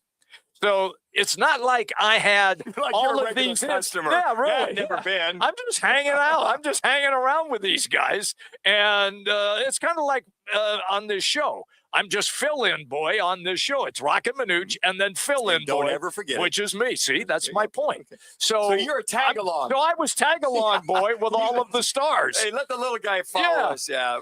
So we head out there, and Let's throw him a gumball. It is. Everything that you hear about it is absolutely true. I did walk out by the grotto and peeked in, and you'd have to hit the dump button if I started to explain was there things. A party going on that night? Oh, you God, guys were in every town? night. Every night. Lakers were in town. Every night. I heard you had the lake, so they said let tag-along boy come in there and just kind of experience the grotto. Yes. No jacuzzi or anything like that. You guys were just kind of observing. No, we were fully clothed because we had just come from the concert or from the club, and so. But I can tell you, I can say this, Manuch. Grotto, here's your new nickname, Grotto Boy. Grotto Boy. You wish. You wish, Grotto Boy. I can say this for a fact. Everything that you read or heard about it, absolutely true. You could take it to Disney and they wouldn't believe it. Whoa, man. For a Disney movie. Well, I don't think so, no. That's the wrong production No, this company. is definitely a hard R. Yeah, you would definitely.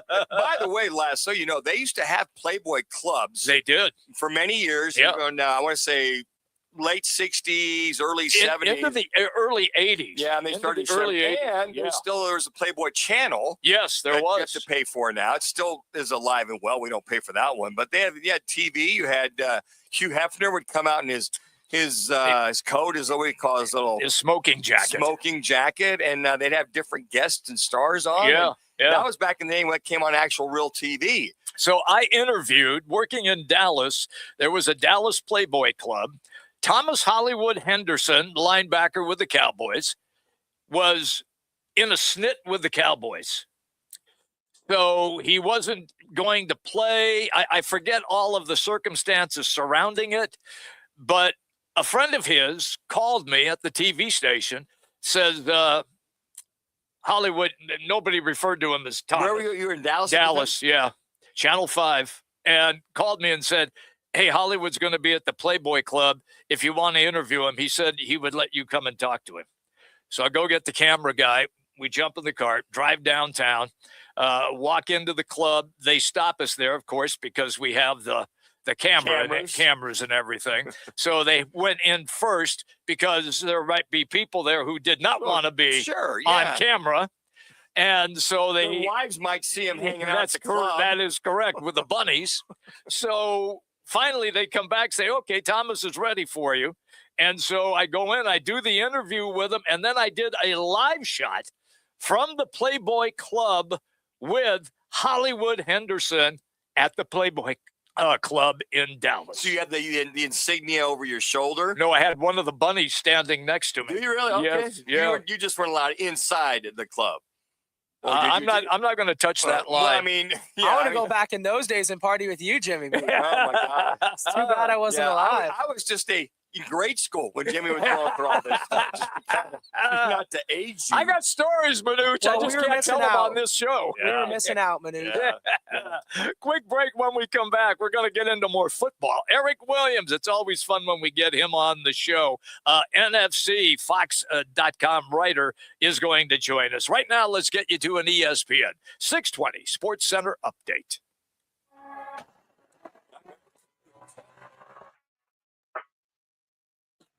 It's now time for your Roc and Manuch with Jimmy B's ESPN 620 Sports Center update. I'm Matt Lazarus. Pitching stole the show at last night's MLB All-Star Game as the American League shut out the National League 4-0 in Philadelphia. All-Star Game MVP Cody Bellinger provided all the offense the AL needed with a 2-run single in the first inning as the American League pitching staff took care of the rest to secure the shutout victory. And in the World Cup, the last semifinal has just completed as Argentina had a stunning late comeback, scoring 2 goals within 6 minutes to upset England as they will now move on, take on Spain, in Sunday's World Cup final. It's customer appreciation at Twin Peaks on Tuesday, July 21st. Enjoy a cheeseburger and fries for just $9.99 with the purchase of any beverage. Then from July 26th through the 30th, don't miss the Summer Bikini Bash.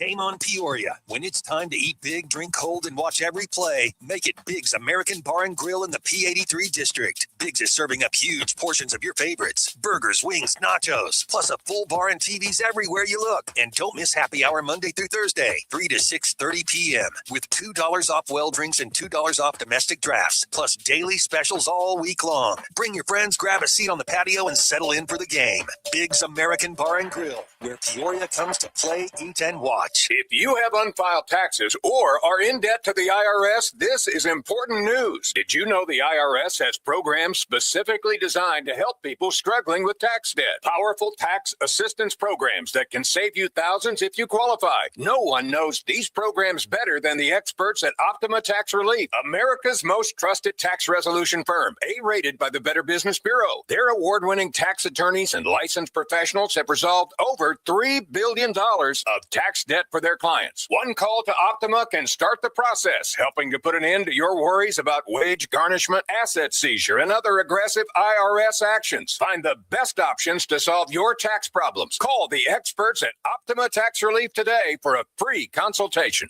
Call 800-343-6460. 800-343-6460. 800-343-6460. Optima Tax Relief. Some restrictions apply. For complete details, please visit OptimaTaxRelief.com. I was in a wreck. I need a check. I was in a wreck. I need a check. I was in a wreck. I need a check. I'm Kevin Rowe from Learn and Rowe, and we've been serving Arizona's for 20 years. Make the best choice after an accident. Call 977-1900. That's 977-1900. Learn and Rowe. It's the way it goes. Call 977-1900. Living in the Valley of the Sun means we're always battling the heat on the golf course, at work, or just getting through the day. To stay sharp, you need more than energy. You need hydration. You need Phoenix Hydration Energy, spelled Phoenix, like the city we love. Phoenix gives you clean, natural energy from green tea, plus 3 times the electrolytes of leading sports drinks. No crash, no junk, just pure performance. Grab Phoenix Hydration Energy today at 7-Eleven, Quick Trip, or Circle K. Phoenix Hydration Energy. Rise up. Let me remind you, Thursdays are where the weekend starts at Twin Peaks Restaurant. Grab an ice-cold Bud Light or a refreshing Michelob Ultra and catch wall-to-wall sports on massive TVs everywhere you look. Big games, cold beer, made from scratch food. Start your weekend early with Bud Light and Michelob Ultra. Thursdays at Twin Peaks. Eats, drinks, and scenic views.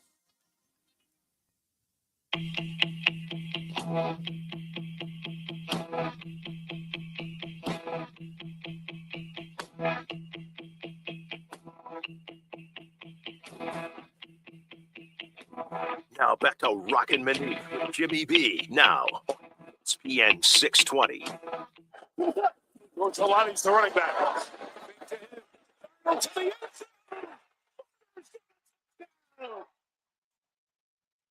you to NBC for the highlight. Super Bowl, the win by the Seattle Seahawks. You know what that means. We're talking NFC West. Fox beat writer is our guest. It's always fun when we have Eric Williams on the show. Eric, welcome as always, pal. I want to begin with this question. So I'm watching the sports channels, including our sister station, ESPN, and everybody is talking about Buffalo, Baltimore, talking about the Rams and Aaron Donald, but no one is talking about the defending NFL champion Seattle Seahawks. A, is that by design? Or B, do they think they're going to fall off the planet this coming season? Well, thanks for having me. Appreciate it. I think it's a couple of different reasons. I think, the teams that you mentioned have stars that people nationally are probably more interested in than anybody on Seattle's roster.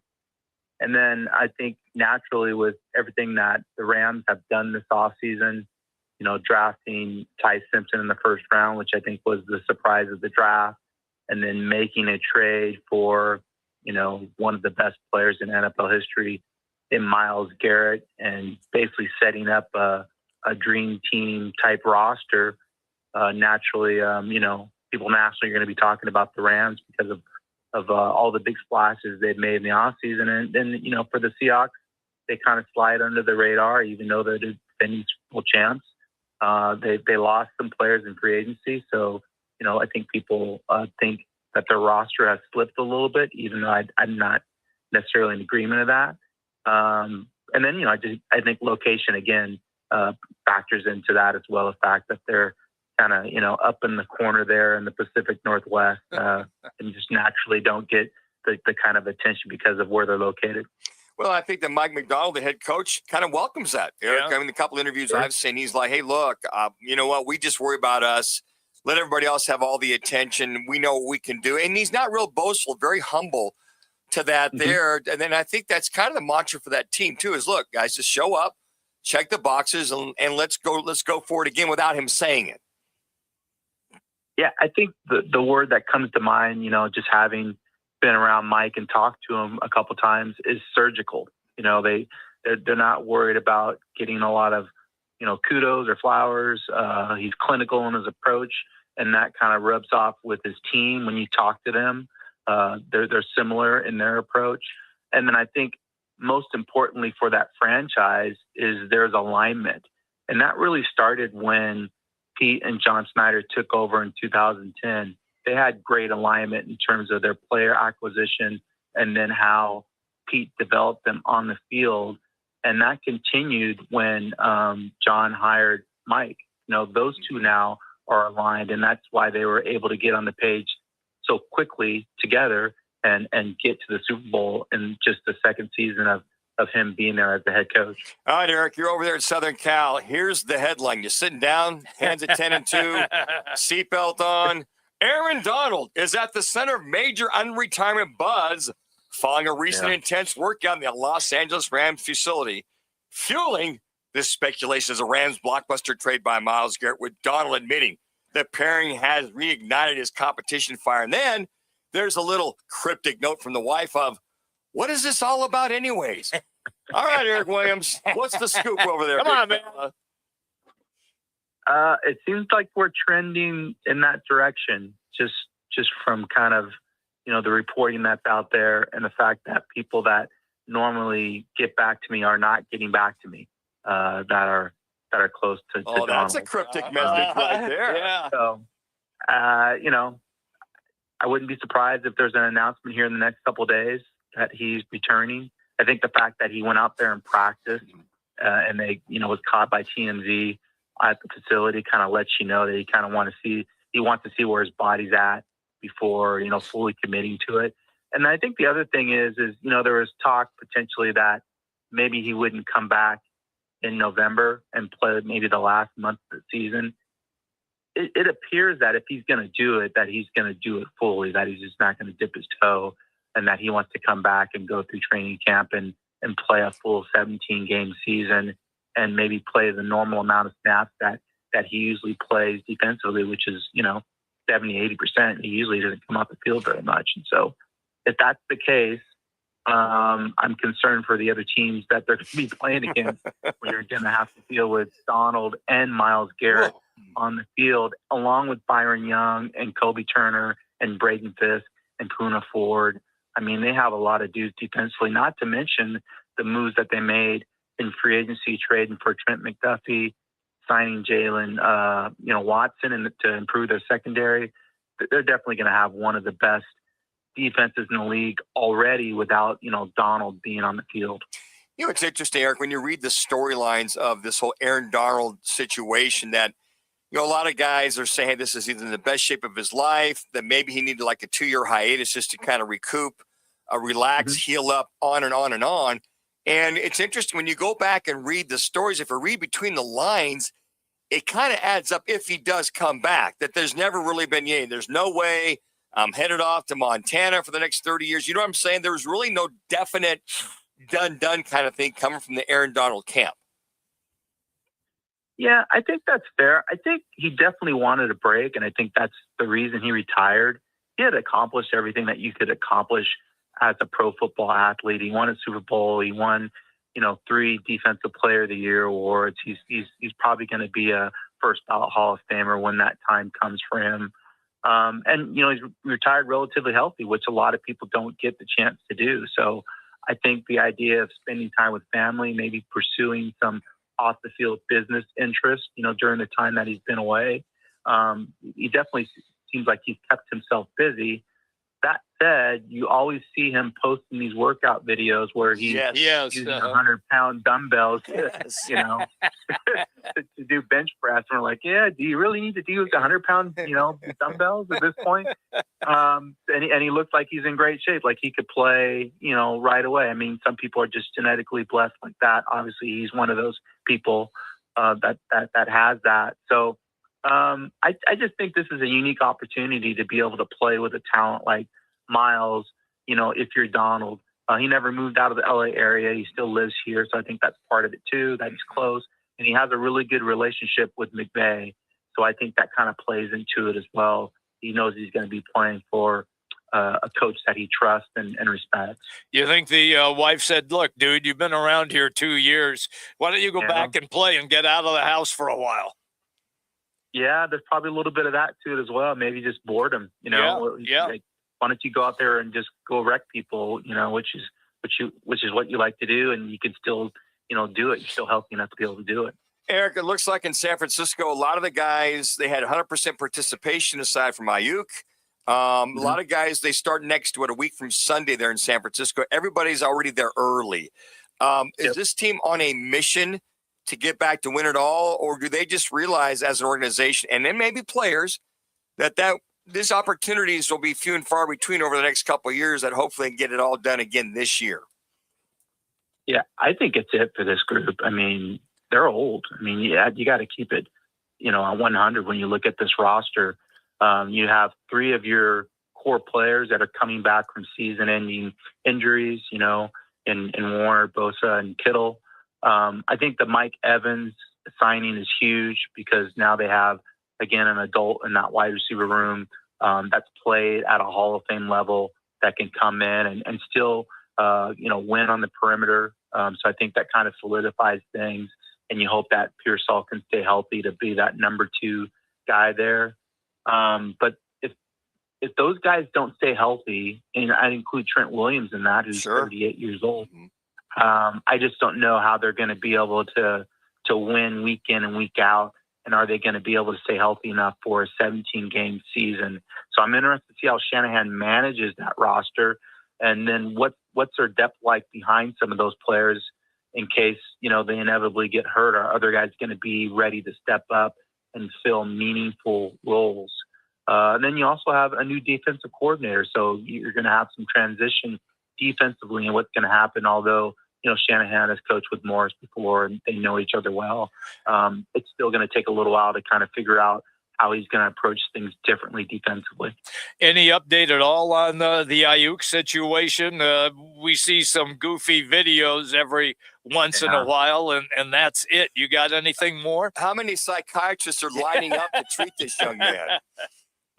I think it's to the point where it's really just kind of sad, to be honest. Yeah. This is one of the guys that was one of the top receivers in the league just a few years ago, and then obviously he gets injured, and then they have the bad relationship, I guess, between 49ers brass and Ayuk, and then now you're just kind of, is anybody going to sign him once he's released at this point and deal with all the stuff that you see in these videos? And you just wish that somebody close to him can get to him and help him understand what he's doing and how he's pretty much killing his career. And you only have so many years to play in the league, and he's just not taking advantage of it. Lastly, Eric, Jacoby Brissett, we don't have any news in reference to he's been extended, re-signed, where they're at. They're reporting next Wednesday. Let me say that again. Yep. They're reporting next Wednesday with this situation up in the air. Talk about borderline ridiculous. Now, all that being said, they got some talent on this offense. But if you're going to run this offense, if you're the guy, you're the dude, you got to get your butt in here and start learning this and be there with this whole thing. So what's the latest and your thoughts on that whole scenario? Well, I think it was positive that some of his teammates went and worked out with him in the offseason. So I think if you're a Cardinals fan, you're hoping that leads you to believe that something's going to get done sooner rather than later when it comes to contract status. I thought Larry Fitzgerald said something interesting to Vic Tafur, who works for The Athletic, that the fact that even if they significantly improve this year because of the division that they're in, they're still going to be miles behind these other 3 teams that are all really built to win the Super Bowl now. And so I just think you're hoping to get significant development in the first year under LaFleur, but you're going to be hard pressed to really compete for a playoff berth in this division. So it's really about development of younger players and trying to be competitive and setting yourself up so you could potentially make a playoff run in 2027. And I don't know if Jacoby is going to be part of that long-term moving forward.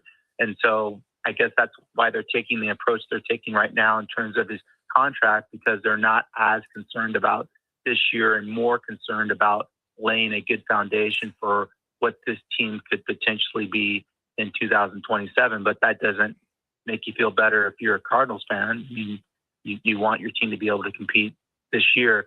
That said, I do expect this team to be somewhat competitive because, like you said, they have pieces, they have talent. Trey McBride is probably the best tight end in the league. Michael Wilson showed development improvement this season. They still have Budda Baker. Paris Johnson, I think, is one of the better left tackles in the league. You could point to places all around the roster where they have talent. Josh Sweat is coming back. Wilson's a good player at the second level defensively. You just wonder how it's all going to come together. And basically, this league is about closing. Who's going to be able to close games out for them on offense and defense? How much does it help having Jeremiah Love to help close with the running game? It's one of the reasons why I'm going to be going to training camp early is because I want to see what he looks like on the field. And it's huge to be able to have a guy that can score from anywhere on the field offensively and to add balance to your offense. And obviously you like the rest of the running back room that's still there to spell him. But you need a electric playmaker like that. You've seen what Jahmyr Gibbs does for Detroit. You've seen what Bijan has done for Atlanta, and obviously McCaffrey for San Francisco. And you're hoping Love can give you that kind of production early on, during his rookie contract. So what percentage of a chance do you give Aaron Donald coming back? 10, 50, 75, 100%? What's the gut for Eric Williams? I would say 75 to 80%. Yeah. I think it's likely to happen. I think right now I would be surprised if it doesn't happen with everything and all the talk that's been going on. Mm-hmm. Well, when you figure out the cryptic codes, please let me know. Yeah, Would you call please, us. Eric? Thank you, man. Thanks, It's always great, man, when you come on the show. Thank you, Eric. Sure, no problem. Thanks for having me, guys. There you go. That's Eric Williams, everybody. NFC West beat writer. You can find him on X. EDUB NFL 22. That's EDUB NFL 22. Remember, Manuch? We shamed him into absolutely changing his handle. His handle was like, I don't know, 55 characters Yeah, or whatever. it was terrible. I mean, Laz had a hard time spending half a day just putting it on the lineup. He's presented today by All City Towing. They are the state's largest towing company, and they're looking for people like you. You want a new job? You want a job that pays well, has wonderful benefits? How about this benefit? A monthly fuel allowance. Yes, you get that at All City Towing. Check them out. It's allcitytowing.com and search careers. Again, that's allcitytowing.com and search careers, where your future is always moving forward. All right, a quick break. We're coming right back. We will indeed have our World Cup update. You will not believe how England and Argentina ended. It is unbelievable. Roc and Manuch with Jimmy B, ESPN 620. The biggest soccer tournament on the planet is going on, and there's no better place to catch every match than Twin Peaks. Watch all the action on wall-to-wall TVs with ice-cold 29-degree draft beer, made from scratch food, and game day specials all tournament long. Twin Peaks is going unmatched for every match through July 19th. Cheer on Team USA or your favorite country at Twin Peaks. Eats, drinks, scenic views. $5 locations. When it comes to your roof, you don't want to mess around. And Arizona homeowners and business owners have known that for over a decade. State 48 Roofing is Arizona's #1 referred roofer. Residential, commercial, they do it all. And they've been doing it right here in the Valley for over 10 years. Protect your home, protect your business. And hey, keep your roof sexy with State 48 Roofing. Visit state48roofing.com. or call 480-268-4509. State 48 Roofing, Arizona's most trusted roof. Lace Up Tempe. The Frank Cush Youth Foundation's 33rd annual Runnin' for the Brats is back. Saturday, October 10th at Tempe Beach Park. Part of the Tempe Sister Cities Four Peaks Oktoberfest. Every step supports Lady Hawk softball, girls flag football, the Frank Cush Scholarship at ASU, and kids across our community. Sign up or volunteer at Oktoberfest.run. That's Oktoberfest.run.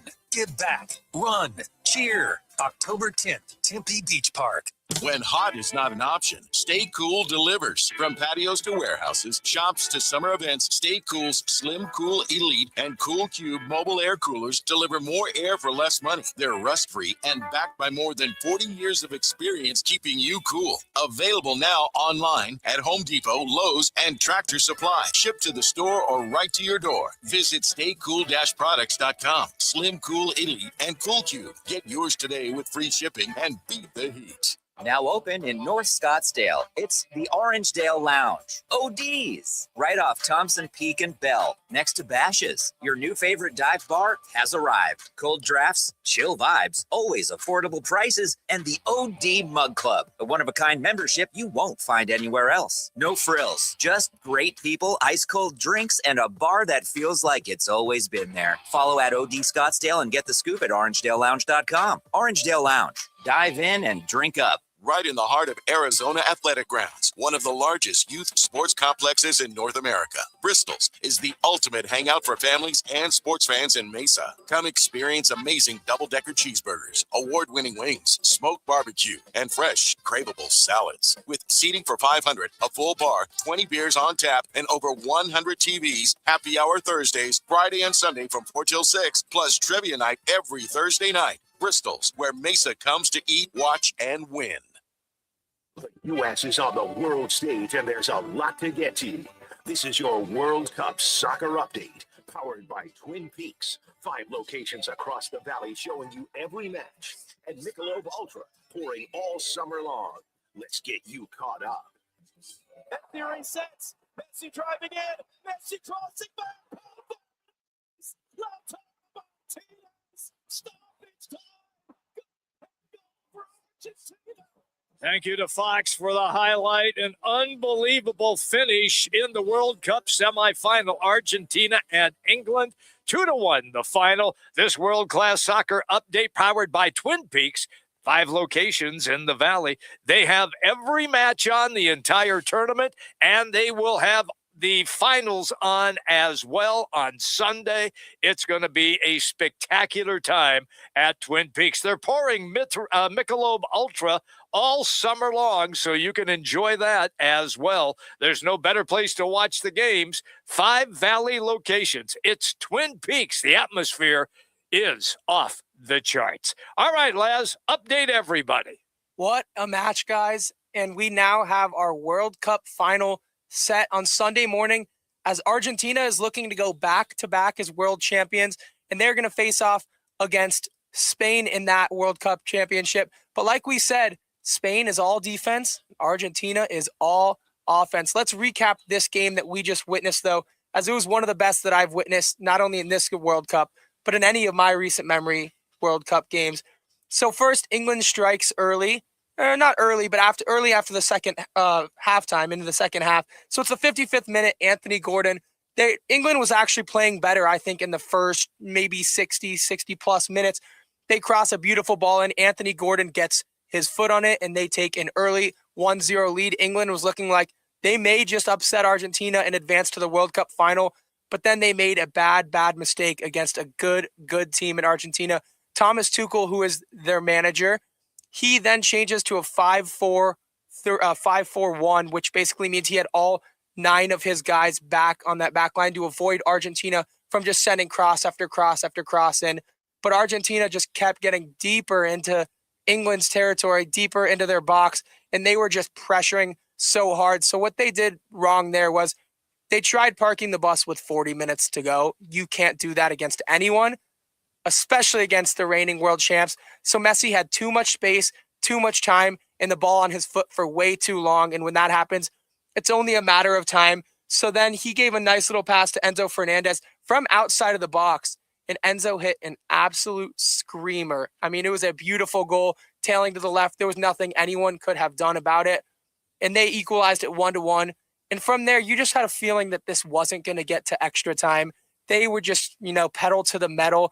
And England seemed like they were out of gas, and they didn't have an answer for it. They were playing on their back foot, on their heels for too long. So then Messi, yet again, too much time, too much space, deep in the box, sends in just a beautiful cross. And this was one of the best crosses I've seen from him this tournament. And he was sending in 5, 10, maybe even more than that crosses in that last 15 minutes. But this was just a beautiful ball in. And Lautaro Martinez, who had just subbed onto the pitch, who is Argentina's best striker. So he was fresh. I mean, he was a full head or two above everyone. I mean, with ease, put that ball into the back of the net. And just like that, Argentina fans were joyous, going crazy, and the England fans were gutted. And now the 3 Lions are off to the consolation prize game versus Mbappe in France. and Messi is looking to repeat as World Cup champions. And they seem unstoppable on offense, but Spain seems unstoppable on defense. So, guys, we're going to be in for a great match Sunday morning. And true to form, guys, here comes Argentina at the very end of the game. As I mentioned a little bit earlier, I mean, in the last game, they scored with the first 10 minutes of the game. Then they came back late into overtime to win that particular game. And here again, they don't score until the 85th minute and the 90th plus. So they had 2 more minutes plus to get that header. And it's just amazing how they just continue to get stronger. And Laz, you're right. Does the best defense win? Does the best offense win? You got the best goalie by far in international player world play, if you will, to one of the best players ever that's going to come at you. So wouldn't it be interesting to come down the final shot in a penalty kick? That you and Messi, it's Messi versus the guy. What's the goalie's name for Spain again? Unai Simon. Simon. He plays for Barcelona. He's great. I mean, here we go. I mean, the Disney movie couldn't have painted a bigger picture, right? For Argentina and Spain to go at it. The best shooter in the world to the best goalie in the world. And you just kind of go, well, he may have to guess right, that being the goalie. Because a lot of them have guessed right. But this one, I don't know. I'd have to take it to the little fella. At 5'8", all 5'8" of them, Leonardo Messi. It's going to be the same as that France game. If Argentina concedes first, they're going to have a hard time getting space and playing their game like France had troubles with. But Argentina, I think, is the only team in this tournament that you've constantly looked at and been like, even in the 86th minute, it's like, all right, this goal's coming. When is it going to happen? Yeah, it's not over. It's going to be an unbelievable game. I actually think Spain wins, though. I think Spain wins. Lionel Messi. We'll just see if the 39-year-old can continue the magic. It's amazing. He was magical today. He assisted on both goals in that game. Unbelievable. Hey, a quick break. Don't forget, we go all the way until 4 o'clock. When we come back, we'll get into some Cardinals conversation. And 1996 U.S. Open golf champion Steve Jones is going to join us. That's right. The Open is tomorrow. That's coming up at 3:30. If the world were like a Sleep Number mattress, everything would adapt for your comfort. Your coffee would never get cold. Your flight would always be on time. And your mattress would always respond to you and your unique sleep needs. Sleep Number mattresses are designed to respond to your body and shift with your changing life, helping you fall asleep faster and stay asleep longer. To experience a whole new world of comfort, visit a Sleep Number store or go to sleepnumber.com. Sleep Number. To a good life sleep. This is the story of the one who keeps multiple buildings running smoothly day after day. Plumbing that flows, HVAC that hums, cleaning supplies that keep surfaces sparkling. That's why she counts on Grainger. With easy reordering online and 24/7 support, Grainger helps her keep the products she needs on hand. So shelves stay stocked and buildings stay ready. Call 1-800-GRAINGER, click Grainger.com, or just stop by. Grainger, for the ones who get it done. This is a special alert to all Americans who own a vehicle with less than 200,000 miles with an auto warranty about to expire or with no warranty coverage at all. Due to a decline in the economy, CarShield is announcing a low-cost month-to-month vehicle protection plan that is now available to the public to save any driver out-of-pocket expenses on future auto repairs. Call now to find out how you can pay almost nothing for covered auto repairs. Yes, you heard that correctly. Pay almost nothing for covered auto repairs. An open phone line has been established for all drivers to call for a free quick quote. Call 800-330-8323 now. Drivers who are covered will not have to pay for covered repairs again. This protection plan is at an all-time low. Additionally, drivers who activate this vehicle protection today will also receive free roadside assistance, free towing, and car rental options at no additional cost. Call us for your free quick quote today. 800-330-8323. That's 800-330-8323. What do you have to lose? Call 800-330-8323. Again, 800-330-8323. Rock for RightToyota.com. At Right Toyota, they'd like you to get to know them. Their goal is to make buying your next vehicle the kind of experience that earns your recommendation to family and friends. They invite you to use all of their innovative web tools on RightToyota.com. So if you're looking for a new or pre-owned Toyota, head to their interactive website at RightToyota.com. The right price, the right selection, all at RightToyota.com. Cats are masters at using up their 9 lives, like chasing laser pointers into walls or jumping onto high shelves. But the one thing cats never do, text while driving. So be like a cat and protect your one and only life. Don't text and drive. Don't drive distracted. A message brought to you by the National Highway Traffic Safety Administration, Project Yellow Light, and the Ad Council. KTAR AM Phoenix, Arizona's home for the worldwide leader in sports, is ESPN 620.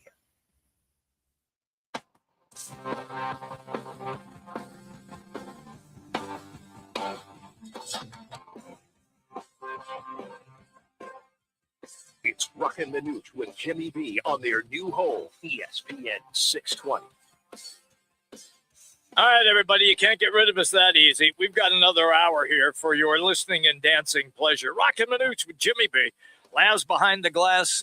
We are broadcasting live, which is much better than the alternative. ESPN 620, 98.7 FM HD2, also on the Arizona Sports app. So, in just a couple of minutes, Summer League play is going to get underway, and it's going to feature the Phoenix Suns in action. Haven't seen yet if Manuch is going to play.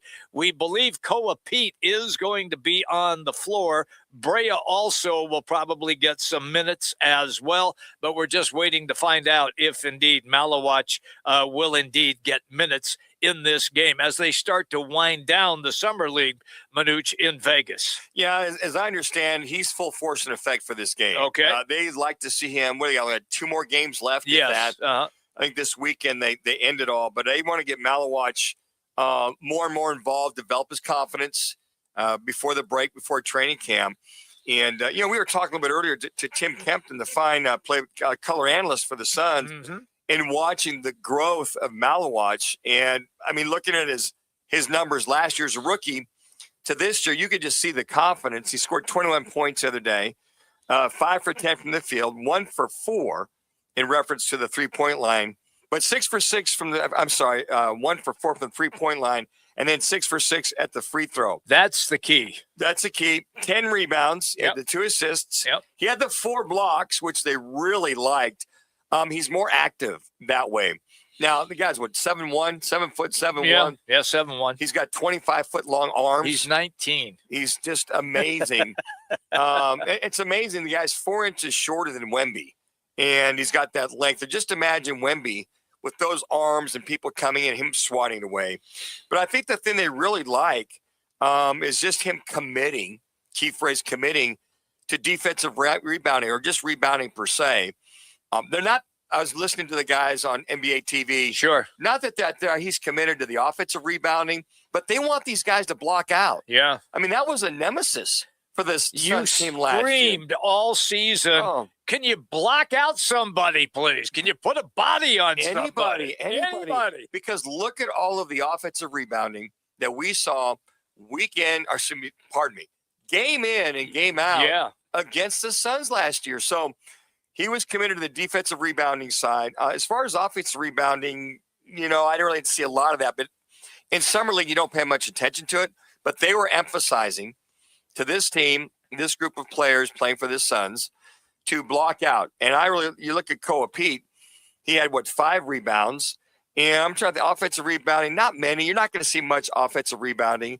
But the leading rebounders were Koa Pete and Manuch. Yep. And I'm glad to hear that fundamentals are being stressed, getting yourself ready to go and getting not so much to the pace of the NBA, but yes, the pace getting up and down the court. So I think if there's a couple things with Manuch that I've noticed, and I've watched a little bit of these games, is his commitment to defense, his commitment to shooting. He's always been very good at running the floor. He's energetic. He's enthusiastic. To maintain that and have somewhat of a consistency with that. And I think, at least we're seeing that in Summer League. That's the growth I've seen. And I'm going to look for that as well in the game coming up here in just a couple of minutes. Look, this is it's been entertaining to a person like myself who has long covered the NBA. And what my colleague at the microphone has indicated, when he puts his fan hat on, which is often. 24/7, Yeah, 365. there you go. Might bleed a little orange. Yeah, maybe. there you go. And it's okay. But I want to see things from these young guys that I did not see in college, because you have to make that quantitative leap, especially in your second season in the NBA, because there are so many good players who will be available in the upcoming next draft. You could be gone and not have an opportunity to possibly fulfill your dream as being a 10-year NBA basketball player. So right now, what you are witnessing is commitment by Manuch to improve his skill set, 1 in rebounding, 2 in defense. You just talked about the block shots that he has had, and that's very important. And B, stamina on the court, because I believe that he is going to get a lot more minutes this coming season than what we saw last year. You know, one of the most talented big men that I've seen come down the pike that we never saw the consistency we're talking about is Laz, your boy from U of A, DeAndre Ayton. Oh, yeah. Never saw it. Only saw the fire in his belly periodically. Mm-hmm. You saw it, believe it or not, more when he would take on, I'm trying to think, with Luka. You mean when he's playing for the Lakers? Yeah, no, when he's playing in Dallas. Playing in Dallas, you'd see. Well, Luka, yeah, but are you talking about when Ayton was playing for the Suns? Yes. Okay. Yeah, so I'm talking about the All right, Suns. so when he was playing against Luka, you saw it more. Yeah, because it's like everybody was like, he should have gone first and DeAndre should have gone second. So if there's one thing that he would get fired up about, we talked about this several times, Roc and I, is that the kid always seemed to want to play or have a little bit of a chip on his shoulder. When they play Luka, they go to Dallas. Mm-hmm. And I'm like, why can't you play like that, day in and day out? And we also saw that when CP3 was the point guard for the Suns. Yes. And we saw that going into the finals versus the Milwaukee Bucks. He had a great final. But then after the second, they're up 2-0. Yeah. Milwaukee goes on a 4-0 run, and you're going, where's the kid at? And it was always interesting to see Monty Williams there in some of these games have to go down and talk to him, or CP3 getting his grill. And I don't know if this kid will ever have that kind of fire in his belly. Even when LeBron had him in LA, right? It's almost like LeBron got tired of trying to motivate him game in and game out. Now, the games I saw, I thought he played more as a professional. He looked more prepared. That's fair. He was more steady. Yeah. He was more when he was with the Lakers. When he was with the Lakers. Okay. Was with Portland prior to that. Prior to that. But you're starting to see, we never saw that potential. They said this kid could shoot. He could run the floor. He can. He could rebound. There were so many things he could do, but you just never saw it on a constant basis.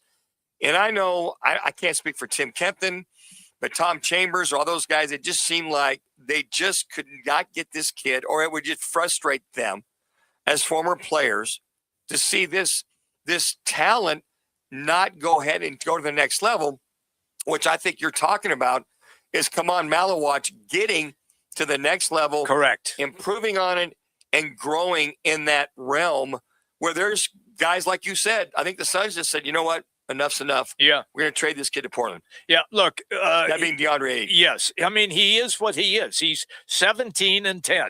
That's what he is. And if you're looking for a guy to average 21 and 13, it's not him. That's not him. He is 17 and 10. And look, I'm not saying those are horrible numbers. They're not. DeAndre? DeAndre. He's 17 and 10. And that's what he did for the Lakers. And those aren't horrible numbers, except he was a number 1 pick. That's what I was getting. That's the key. Yeah, that's what I was getting at, Jimmy. I never saw him take over a game and control a game. Yes, there you go. And that was, I think, one of the biggest factors on why he really hasn't shot up the charts as being a dominant player, because he isn't. Yeah, and not that Manuch has got to be that dominant guy, but I just think it's his role as a rebounder, getting some productive points. Hell, if he could be a 17 and 10 or 17 and 12, if he starts or gets that many minutes, as long as he's productive, as long as he's engaged in the game Mm-hmm. and he doesn't have the mental mistakes or there's not those gaffes at the end of the game. I mean, some of the lack of rebounding at the end of games, lack of shot making, especially getting any kind of play from guys down low would have been so much productive, would have been much more, several, maybe 5 more wins. Okay. If you look at that. Okay. So I understand what you're saying about Manuch, right, or big guys playing for the Suns. And you got to hope that with Mark Williams as well, too. Yes. That he can be a dominating force. Not the entire game, but at spurts during the game where either close out a game or get a lead that you can build on during a game. Once again, though, you have to hope that he's not hurt down the stretch, which is what happened. He got hurt down the stretch. Look, he played more games than he ever had in his career.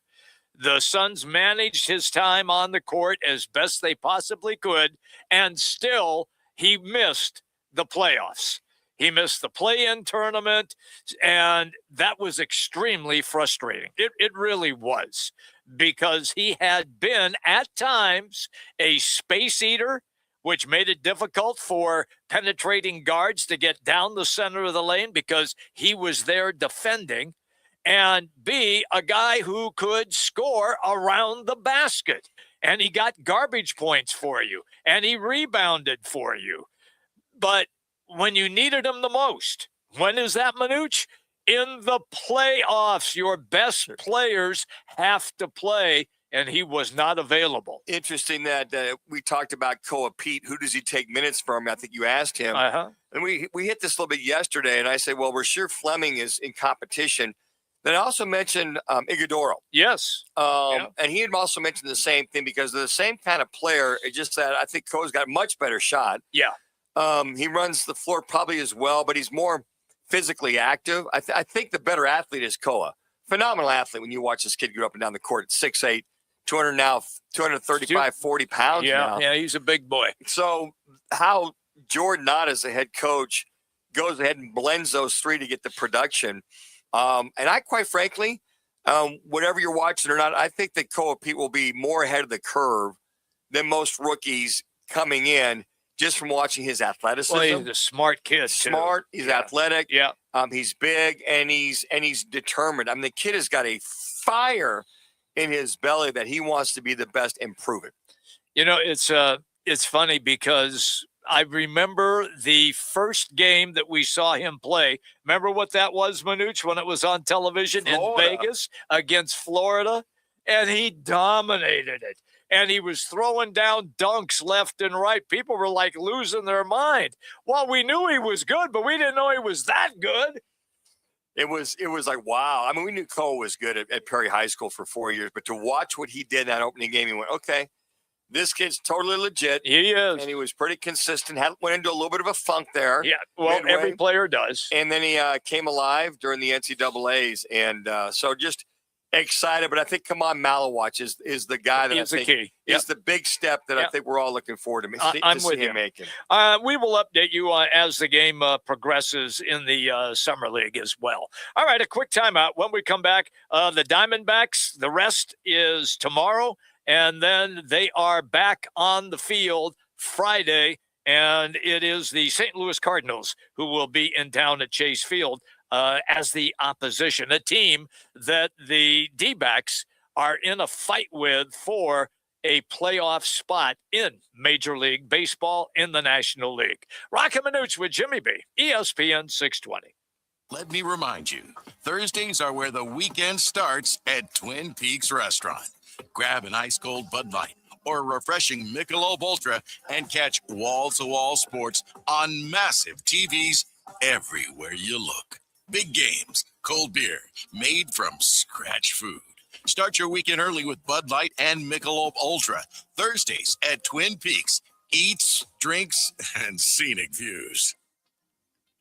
Bigger fields, bigger events, bigger experiences. Arizona Athletic Grounds. Arizona Athletic Grounds is a 275-acre sports and entertainment destination for athletes, fans, and families. Located in Mesa, AAG is one of the largest multi-sport complexes in the country, with over 475,000 square feet indoors and more than 150 fields and courts. From tournaments to training to cheer, dance, concerts, and corporate events, the Grounds does it all. Learn more at azgrounds.com. When it comes to your roof, you don't want to mess around. And Arizona homeowners and business owners have known that for over a decade. State 48 Roofing is Arizona's #1 referred roofer. Residential, commercial, they do it all. And they've been doing it right here in the Valley for over 10 years. Protect your home, protect your business. And hey, keep your roof sexy with State 48 Roofing. Visit state48roofing.com or call 480-268-4509. State 48 Roofing, Arizona's most trusted roof. On BritBox, there is a place where stories twist like cobblestone roads, grand manners hide secrets, and stakes are higher than seaside cliffs. Find places worth getting lost in on BritBox. Watch a new series like The Other Bennett Sister from the world of Jane Austen and A Woman of Substance starring Golden Globe winner Brenda Blethyn. If you want to get away, you're in the right place. Stream the best of British TV on BritBox. Free trial at BritBox.com. From the FIFA World Cup to competitive business environments, grand ambitions lead to game-changing achievements. At Bank of America, we're there to support businesses at every step, providing insights and expertise to help you gain an edge. What would you like the power to do? Explore winning business solutions at BofA.com/gamechangers. Bank of America, official bank of the FIFA World Cup 2026. When it's game time in the Valley, you know what time it is. It's Twin Peaks time. Head to Twin Peaks with 5 Valley locations and massive screens everywhere you look. From basketball, baseball, to hockey, fights, and more, there's no better place to catch every play and all the action. Bud Light is a proud partner of sports fans everywhere. Twin Peaks, eats, drinks, scenic views.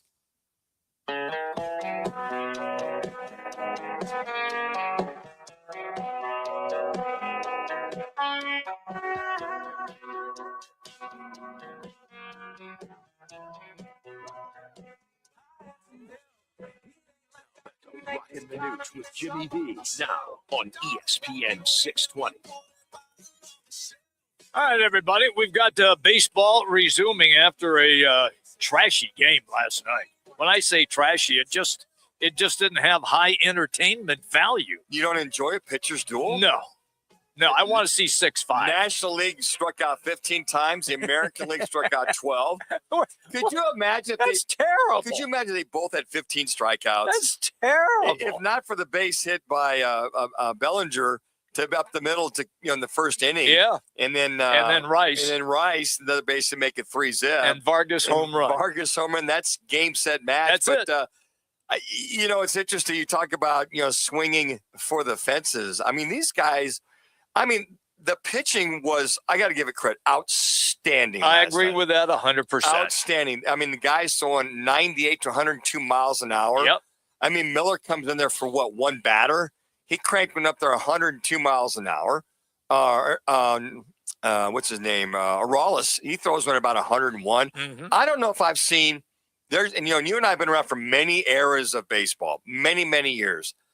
I don't know if I've ever seen an era of baseball with so many hard throwers or guys throwing anywhere from 99 plus. Well, you're right. Throughout the major leagues. Yeah, this is it. This has got to be it. And the kid from Milwaukee, you look at The Miz. The Miz, consistently over 100 miles an hour. He threw over, 104, didn't he? He threw Mizorowski? He threw 44 pitches over 100 miles an hour. Well, I think it was 2 starts back. Wow. That he threw. And then here's Ohtani bringing it. Mm-hmm. And then you got guys throwing these nasty, they said there was one slider at 95 miles an hour. The splitter at 92. Oh, man. But I haven't seen this many hard throwers in my lifetime, Jimmy B, on a consistent basis.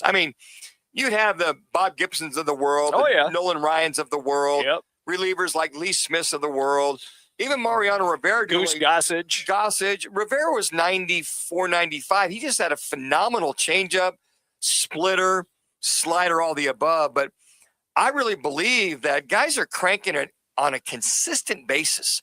Night in and night out, they're cranking 98 to 102 plus. Yeah.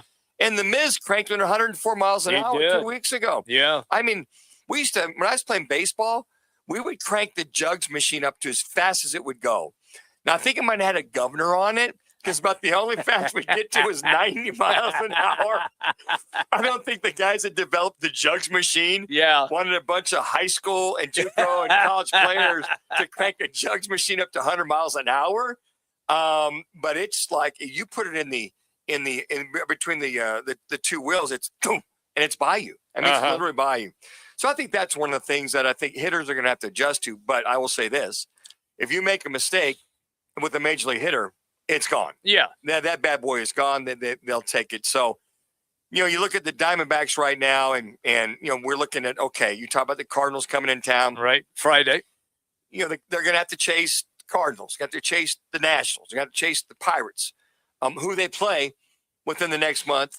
And then you've got 4 games against the Padres here. And then you got 3 games with the Dodgers. Isn't it interesting how they're going to flip the script right after the break, that before the first half of the season ended, it was 4 games against the Padres and then 3 games against the Dodgers. Right. Now, in about another 2.5, 3 weeks, you're going to see right after the trade deadline. Yep. Did I tell you right after the trade deadline? Yeah, right after the trade deadline. You'll have a 4-game homeset versus the Padres. And then who follows them? The Dodgers. The Dodgers for basically a 7-game homeset. So now they'll be on the road for 9 days and they'll come back. So you talk about buyers, sellers. I believe, in my mind, you got a couple situations you got to look at. You're chasing those teams I just mentioned, and then you better be well set to hopefully have your 2 relievers back. You're hopefully going to have Burns back. Hopefully going to have. I don't think Burns is going to make it back. Well, they're saying he's having another session. I think on Friday. Yeah, he's having another session. So you got Puck and Hernandez looking to come back, and then on top of that, and then Burns, Elias. Yeah, give us some of the timelines when Nelson, Soroka, et cetera, all coming back. Yeah, we'll just kind of start at the top here and go down through it. Starting with Zach Gallen, he's still on the 15-day IL for right elbow inflammation. They're hoping he's going to return by later this month, by the end of July latest. So that's the most precise timeline we have on him. Jordan Lawler is still out with his fractured wrist. He's expected to be back either late July or early August. I still feel bad for him. I do too. Because he was in the lineup. He was producing. He was looking like the top draft choice that he was selected. And then all of a sudden, bang, busted wrist. Well, he had the hamstring before. Oh, he did. You're right. And then the wrist. Yeah, he just seems like he gets to second gear, and he can't get out of second gear. That's it. And then Corbin Burns, that's the biggest piece that the D-backs are hoping to get back at some point this season. He's resumed a throwing program, and he's aiming to pitch again by September. I don't know if that means just rehab assignments or if he's aiming to pitch with the major league team again by September. But like Jimmy said, with his age, I'd be shocked if we see him again this year. Maybe if they're in the hunt of a playoff race and we get later into September or October, perhaps. I think they should give him a whole nother offseason, make sure he's fresh, ready to go, and get the most out of the rest of that $200+ million contract. Hey, look, that's a lot of money that they have shelled out for him, and so far it's not paid dividends. What about hasn't Puck? paid What dividends. about Puck there, Lasnes, in the bullpen? He just got shut down because he has what they call a capsule strain in his left shoulder, and he's gonna undergo re-imaging in mid-July, so anytime in the next couple weeks before they even set a new timeline. Yeah. So who knows if he'll be back either this season. But the 2 guys who look like they're nearest to coming back is Soroka, who's on the 15-day IL with a glute strain. He's expected to throw live batting practice soon, with a rehab assignment expected to follow that. So that could be anytime in the next couple weeks that we see him back with the major league squad. And then another huge piece for the D-backs if they're trying to make a run late in the season. Justin Martinez, he is nearing live batting practice sessions. He's continuing to recover from Tommy John, but they think he could be back on the active roster by the beginning of August. Okay. All right, Manuch. Zach Gallen is out with the elbow inflammation. In your estimation, and we have seen how the season has gone for him right now, I know that you're paying him. You got to put him back on the mound. If indeed he cannot get something going before August 3rd, what do you do? Well, you got the other guys out until Soroka and Ryan Nelson. So you're going to have to keep stuck. him. Yeah, You're stuck. he's a major league pitcher. He's a major league starter, right? So he's having a bad year. I'd say not even people say, well, he's struggling. No, he's not struggling. He's having a bad year. So you can't, as a starter in the major leagues, you can't throw the baby out with the bathwater, Jimmy. You just can't. What are you going to rely on Cabrera and Bratt? You can't. No, you can't. So you're basically, I hate to say it, you're stuck with them for now. You got to hopefully this inflammation gets settled, and then he can get back to. I'd love to see him turn it around, but I don't see it. Well, I don't either. If you haven't turned around by now, you're not going to turn it around. Yeah. So I just think that your bullpen's on alert when Zach Gallen pitches, but with Erod and Kelly pitched much better his last outing. He did. Hopefully he can do that. And then Brandon Pfaadt. So right now, your reliable major league pitchers until the end of July, until Zach Gallen comes back, are Erod, Merrill Kelly, and Brandon Pfaadt. Okay. And then you got to hope that Soroka gets back, let's say, I don't know, next week or the week after.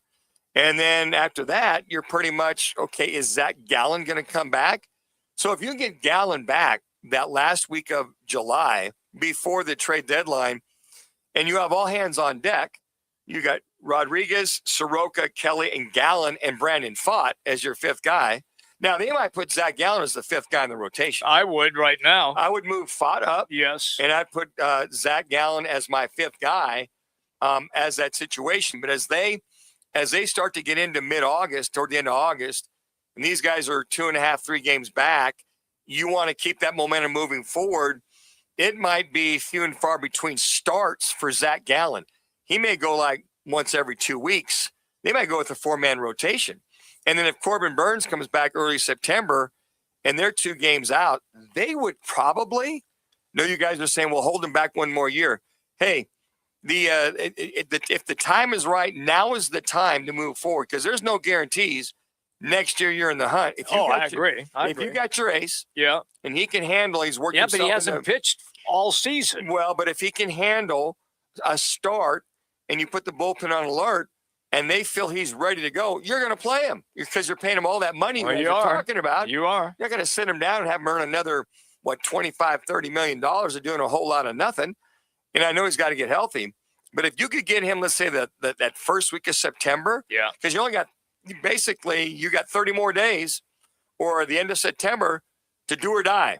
And the other thing too is if you can get him back in the rotation and you do make the wild card and he's back in midseason form, that's another positive, another plus. And you get Puck back, you get Martinez back. If you get the band back together by mid-September. I feel like we're doing the Blues Brothers here. I mean, we're going to get the band back together, Elwood. If you get everybody back together and they're in mid-season form, yeah, all of a sudden you come back together and you can make the third spot, then at that point, it's a whole new season. That's a hypothesis. It's a stretch, but you never know. Yeah. The Mets did it last year. I know what they did. They were 8 back in the middle of August. I remember it clearly. It went smoke and mirrors. It was hitting and pitching that got him there.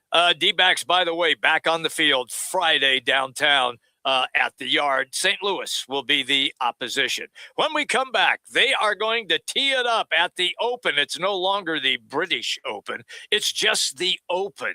By the way, our next guest, he won the British Open when it was still called the British Open in 1996. He won the U.S. Open. Huh? The U.S. Open. Oh, you have British Open written here. You tell me. I said, no, he's a British Open participant. What? Yeah, he played in the British Open many times. British Open. He's won the U.S. Open. Tom Lehman won the British Open. That was yesterday. Oh my gosh. We're coming right back. Steve Jones is going to be our guest. He won something on the golf course. Roc and Manuch with Jimmy B. ESPN 620.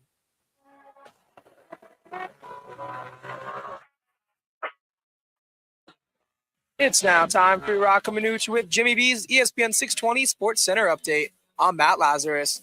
Pitching stole the show at last night's MLB All-Star Game as the American League shut out the National League 4-0 in Philadelphia.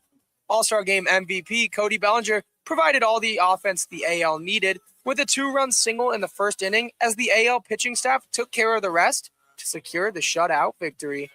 And in the World Cup, Argentina pulled off a stunning late comeback to beat England 2-1 in the semifinal. Trailing late, Argentina scored twice in the final 6 minutes to shock the Three Lions and advance to Sunday's World Cup final, where they will take on Spain to see who will be crowned world champions.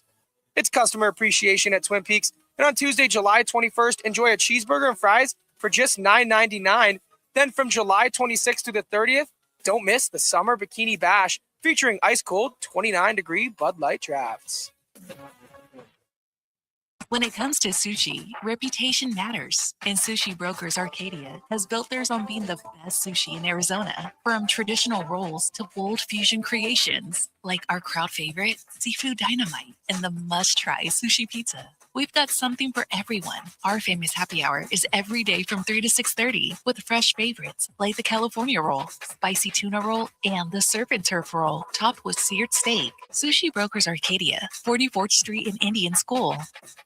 When tragedy strikes, the impact is immediate and devastating. That's when the 100 Club of Arizona steps in, providing financial assistance, guidance, and emotional support to the families of public safety officers injured or killed in the line of duty. They also invest in mental health resources, injury prevention, and scholarships for the children of first responders. Every day, Arizona's public safety professionals put their lives on the line. The 100 Club of Arizona has their back. Learn more at 100club.org. Join the team at All City Towing, Arizona's largest towing company and leader in roadside service. We're hiring dispatchers, call takers, lot attendants, drivers, and customer service pros ready to grow with us. You'll enjoy state-of-the-art equipment, consistent schedules, full health benefits, a strong 401k match, employer life insurance, and a monthly fuel allowance. Take your career to the next level. Apply today at allcitytowing.com. All City Towing, where your future is always moving forward. Hey, Arizona State football fans,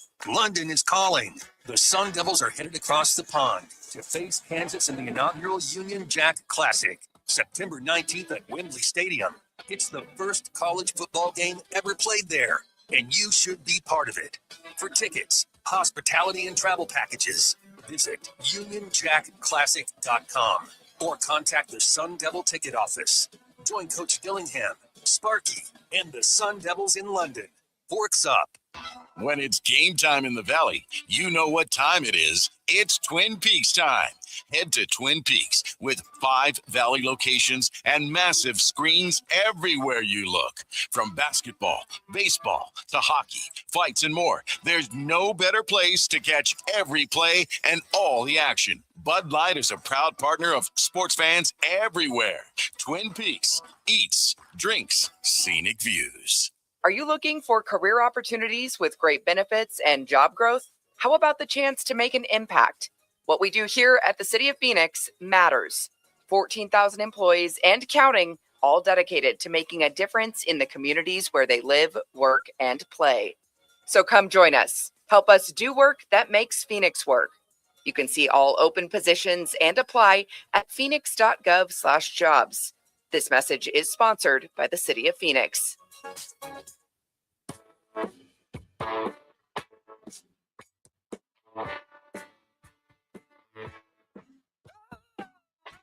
Now back to Roc and Manuch with Jimmy B. Now on ESPN 620. All right, this is going to be fun because if you stay up late tonight, Manuch and I will both be up. Steve, are you going to be up, Steve Jones? Are you going to be up to watch tonight? What's it, tee off at about 11:30, I think, our time, with the I can't call it the British Open anymore, the Open. Welcome to the show, Steve Jones. How are you? Hey, thanks, guys. No, I think it's easier for me to get up at 3 o'clock and watch it than it is to stay up. See, I'm the opposite, Steve. Yeah, me too. I'll stay up till 2, 3 in the morning, go get a big nap in, get up, get after it. But when you think of the British Open, what comes to mind for the years that you played, whether it be in Scotland or Ireland or over in England? Just for me, it's always been maybe a little bit of wind, and the greens are pretty tough to putt. They're always a little slower. So I had a bullseye, which I didn't have a lot of loft on my putter. And obviously Watson had a ping, like a ping pal, and ping answer. And those things had, 6, 7 degrees loft. And I think mine was probably 1. And interesting to bring up the weather. Starting tomorrow, it'll be 82, 78, 74, and 70 and 69 for the week. And winds only at 10 to 12 miles per hour. Decent weather over there at Royal Birkdale, Steve Jones. Well, that's the main thing that makes that course a little bit easier or makes it tougher is the wind, because that wind can really blow there. I remember my first time at Birkdale, I got paired with Sevy the first 2 days, and we'd go out to the driving range. A lot of guys just started with their 1-irons warming up. They never went to wedges or anything. The divots would come back in your face. It was blowing so hard, it wasn't worth it. Steve, did you ever get a chance, because the Europeans, they play so well in those kind of conditions, and when you see them come over here to the States, they do the same thing. If it's bad or inclement weather, they pretty much do such a great job because they grow up in that all the time. So what did you learn on a links course with those kind of conditions that you brought back to the States with you? Well, I grew up in the wind, too, in Northeast Colorado, and I couldn't really play when there was no wind. So when it was windy, I always played my best. You just learn how to hit it low and ride the wind and try to use the wind to make it your friend, So that really helped me to kind of not try to fight the wind as much and just let it kind of, once you take the ball, then play it out there and let the wind take it over. But you definitely need to control it. And that's why somebody that hits it straight this week's probably got the best chance to win. Like, obviously people are picking, Fitzpatrick and some of those guys that hit it straighter because you just can't get out of play. Mm-hmm. Steve Jones is our guest, everybody, on the Right Toyota guest line. So I'm watching Golf Channel a little bit, and they're doing all the shows live from the course, and they're talking to some of the guys, and they're saying, no, I'm going to practice my 5-iron. I'm going to hit my 5-iron 250 yards, and it's going to be in the middle of the fairway. That's amazing. That just blows my doors off, Steve. How do you guys do that? Well, I mean, if it's a downwind hole when it's firm, you can fly a 5-iron down. Those guys can fly them 2 to 220, and then it's going to bounce 40 or 50. They might hit them 300 yards on some of those holes. So, yeah, but then again, you go against the wind, you're going to have to hit a driver. Same distance, like a 400-yard hole, you better hit driver off the tee. Steve, for the amateur golfer that's out there that's never played this kind of course or would someday like to play Royal Birkdale or some of these links courses for the British Open, what advice do you have for them, and what advice do you have for any of the rookies on the tour that are going out there to Royal Birkdale? Well, I always like to go over there a little early. If I wasn't playing the Scottish, then I would try to go over early and play 4 or 5 different courses. I've done that in Ireland. I've done it over in Wales. I've done it in England, Scotland. I just love playing different courses, and just your rink-a-dink normal course that costs £8 to play is really good and a lot of fun over there. Uh-huh. Is it just like playing the big courses? I mean, there's no trees, there's pot bunkers, they offer you all of that? Are there goats off to the side of the course? Which most of them are a goat trail. Well, yeah, that's funny because I've got pictures of goats right in front of me when I had to tee off over these goats on some of these courses. And it's definitely a goat ranch. But yeah, they're a lot of fun. It's amazing, some of those courses. There's just a few things that are different about the great ones and the normal ones, but most of the great ones are kind of right on the edge of the ocean, the linksy, and but yeah, you could make pretty much any course over there that they have as a public, nothing course, and you could turn that thing probably in 6 months. You could turn it into a championship. Well, that's my next question, Steve. I mean, do the Euros take pride whether they water the course or not? Or is that just kind of their strategy? Because sometimes you go, do they have water in these courses over there? Yeah, well, my first British Open, I think it was '89 when Calcavecchia won. I actually played with Seve there too, and it was just bone dry. And the galleries would walk, because Seve had so many people following. It was just like a cloud of dust. If it was blowing at you, it was terrible. You kind of had to let the crowd settle for all that dust and grass to blow by you. And then there's other years that it rains like crazy, but it seems like this time of year, if it's ever going to be dry, it's this time of year.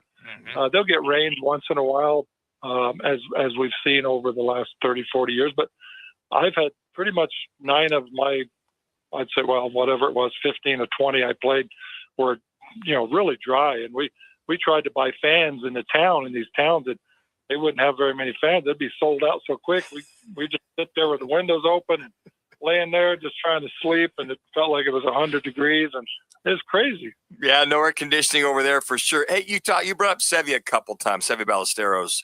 What was it about his game that impressed you the most, and why did it translate so well into the States? Well, he could just make it from anywhere. He was very exciting. He turned pro. I think he was 18, kind of like Garcia turned pro at 18 too. I think Sergio, but Seve just had a charisma about him, and he wasn't afraid of anything, and he wasn't afraid to hit it wild either, because he hit it wild all the time, and he would, come back with these great shots and make putts and chips. And I saw some bunker play when I was with him that I couldn't even believe. He can't get this within 10 feet and he'd almost hole it and hit it a foot, I mean, just his hands. He had long arms and great hands, and he was just a phenom. Steve Jones is our guest. Okay, so when there is a major, I've been waiting all day for you to come on the show so I could ask you this question. And even though you're a few years older now, but not that far removed from 1996, when there is a major, does Steve Jones sit in the chair, put his head back, close his eyes, and relive his walk up the 18th when you won? Or is that all on the back burner now? Being the U.S. Open. Well, it's definitely in my mind. I don't really, it's easy to go back over it and say, wow, this happened. Because, I bogeyed 17, so that took all the pressure off me. I was like, well, okay, I tied it up. The 3 of us are tied, so big deal. You're either going to win or lose it or a playoff. So I felt no pressure really on 18 as much as most people might, just because I bogeyed 17. I was mad. And I hit two of my best shots in a row that I hit all week. But I kind of sit back and I like to watch a lot of the majors as much as I can. My schedule permitting, depends on if I'm out fishing or, doing something, maybe playing around the golf. But I definitely love waking up in the morning early and turning on and seeing what the weather looks like over at the Open. I mean, it's just, if the wind's not blowing, it's kind of a bummer. But at the same time, if it's dry, you get the weirdest bounces. You'll get bounces you don't deserve and bounces you do deserve. And it's just strange. It's like if you win a tournament over there, it seems like in those courses, things kind of went your way more than against you. That's just the way it is. And it sounds like experience matters. So when you watch a Scotty Scheffler or a Rory McIlroy or some of the veterans on tour that play this British Open, what is it that you're looking for to see if their game is on or they're in sync with the course? Yeah, I mean, they got to control the ball. A lot of those, you just can't short side yourself a lot of times. Obviously, Rory's been playing good. Scotty, he missed the cut last week, which is rare. Right. He's not playing like he has. Even when he was finishing second 2 or 3 times in a row, he wasn't playing his game. So you wonder if that kind of got to him after a while, and will he be back? He kind of, I don't know. He could come back with a vengeance, or he could just miss the cut here too. But, Rory, so many guys are playing good. I mean, you could just go down the list. 20 of the top 25 guys seem like they're all doing pretty well. And I'd like to see kind of a so-called no-name come in there somewhere. Maybe somebody who's been out there 5 or 10 years and hadn't really done much. Even like Lucas Glover's playing good. You know, he does hit the ball high, but you know, if it's not windy, boy, that brings in a lot of different guys into that scenario. So we'll see what happens, but I think it's going to be close no matter what. Okay. All right. It just seems like so many guys are playing well, and I think it should be exciting. Okay, so the premier tee-off time tomorrow features the guy you were just discussing, Scotty Scheffler, and then he's playing with 2 live guys, with Terrell Hatton and Bryson DeChambeau. Because of that, the PGA live situation, even though it appears now that live is going to go away at the end of this season, does the juices still flow a little hotter just because it's PGA and live? Maybe a little bit. It's going to be interesting to see what happens in the future with a lot of the guys that might want to come back if they don't want to, you know, pay fines and pay fees and all that, you know, suspension and this and that. But you got to do something. I mean, all these guys that stayed over here could have made Spieth and Thomas, Scheffler, those guys could have made $400 or $500 million too, and so you can't just like skirt that off and not, you know, have any consequences. So obviously, everybody wants to see the best players in the world play, but you know, I like players that are coming up. They used to be nobodies, you know, so I like people that are just coming up and they never won a tournament. And next thing you know, in the next 4 years, they've won 10 tournaments. So, you know, everybody was there at one time. Even Nicklaus was there. He never won a tour event. Palmer, everybody, but they gained reputation. They played well, and so we'll see what happens. But yeah, I mean, in the back of my mind, kind of maybe in the front of it, I don't want those guys to win the tournament. They're going to play good, but I like guys that are truthful to the European Tour and the PGA Tour, and we'll see what goes from there. But hey, if they play good enough to win, okay, that's fine. But I'm rooting for the guys that stayed over here in America.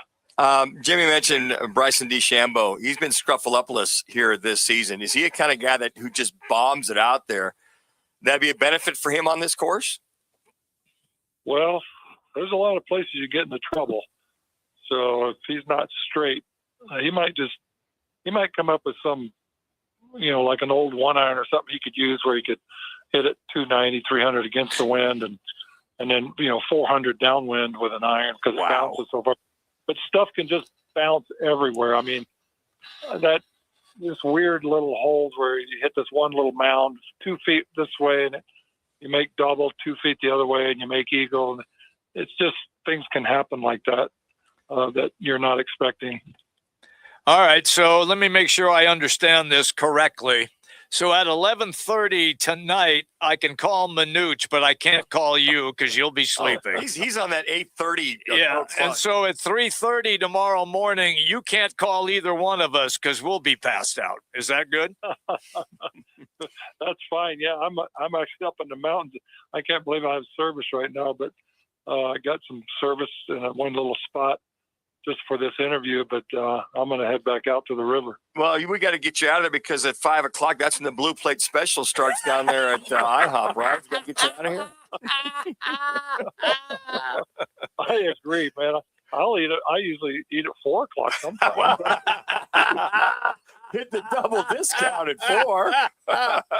Steve, you're the best, pal. Thanks, hey, Steve. Thanks for putting your fishing on hold for about 15 minutes, man.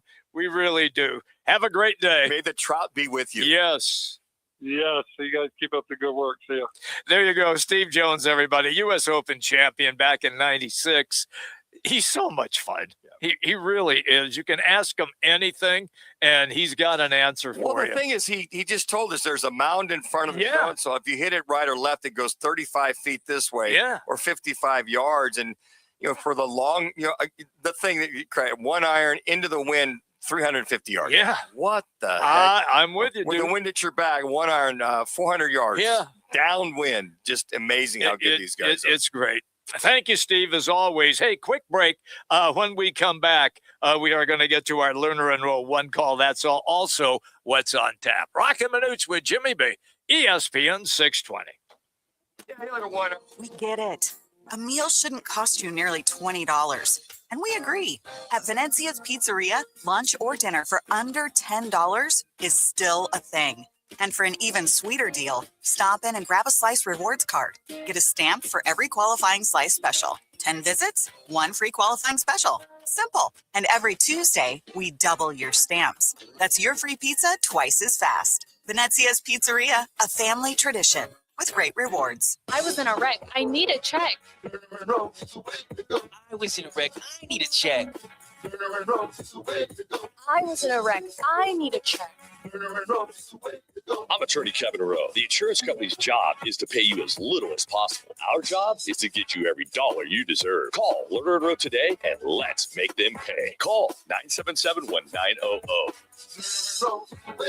Call 977-1900. Don't be fooled by the people you meet on social media. It may start as an innocent conversation, but anyone who tries to sell you pills or powders is nothing more than a drug dealer. And if you think tiny amounts can't do much harm, think again. Fentanyl can end it all.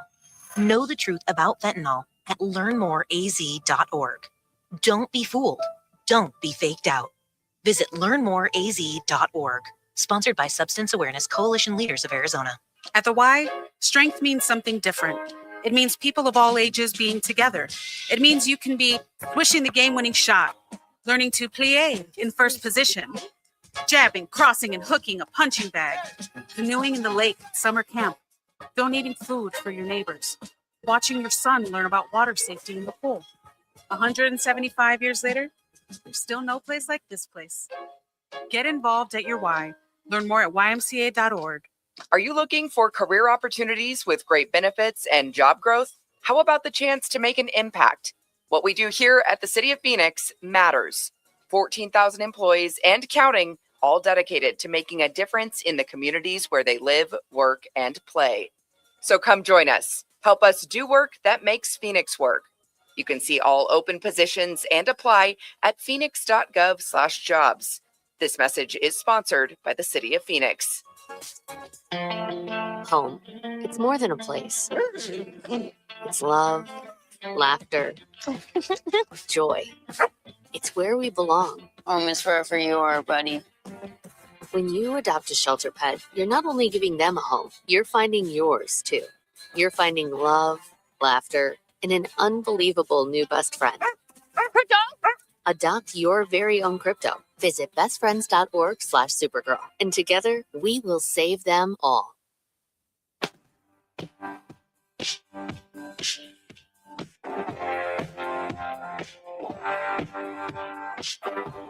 It's the Lerner and Rowe one call, that's all call of the day. If you're looking for a full-service law firm, just make one call, that's all. 602-977-1900. Lerner and Rowe, voted Arizona's best law firm. He's doing a phenomenal job in his first round in this showing against all these other players. And again, a kid that is very, very comfortable, not running around, doesn't seem lost at all.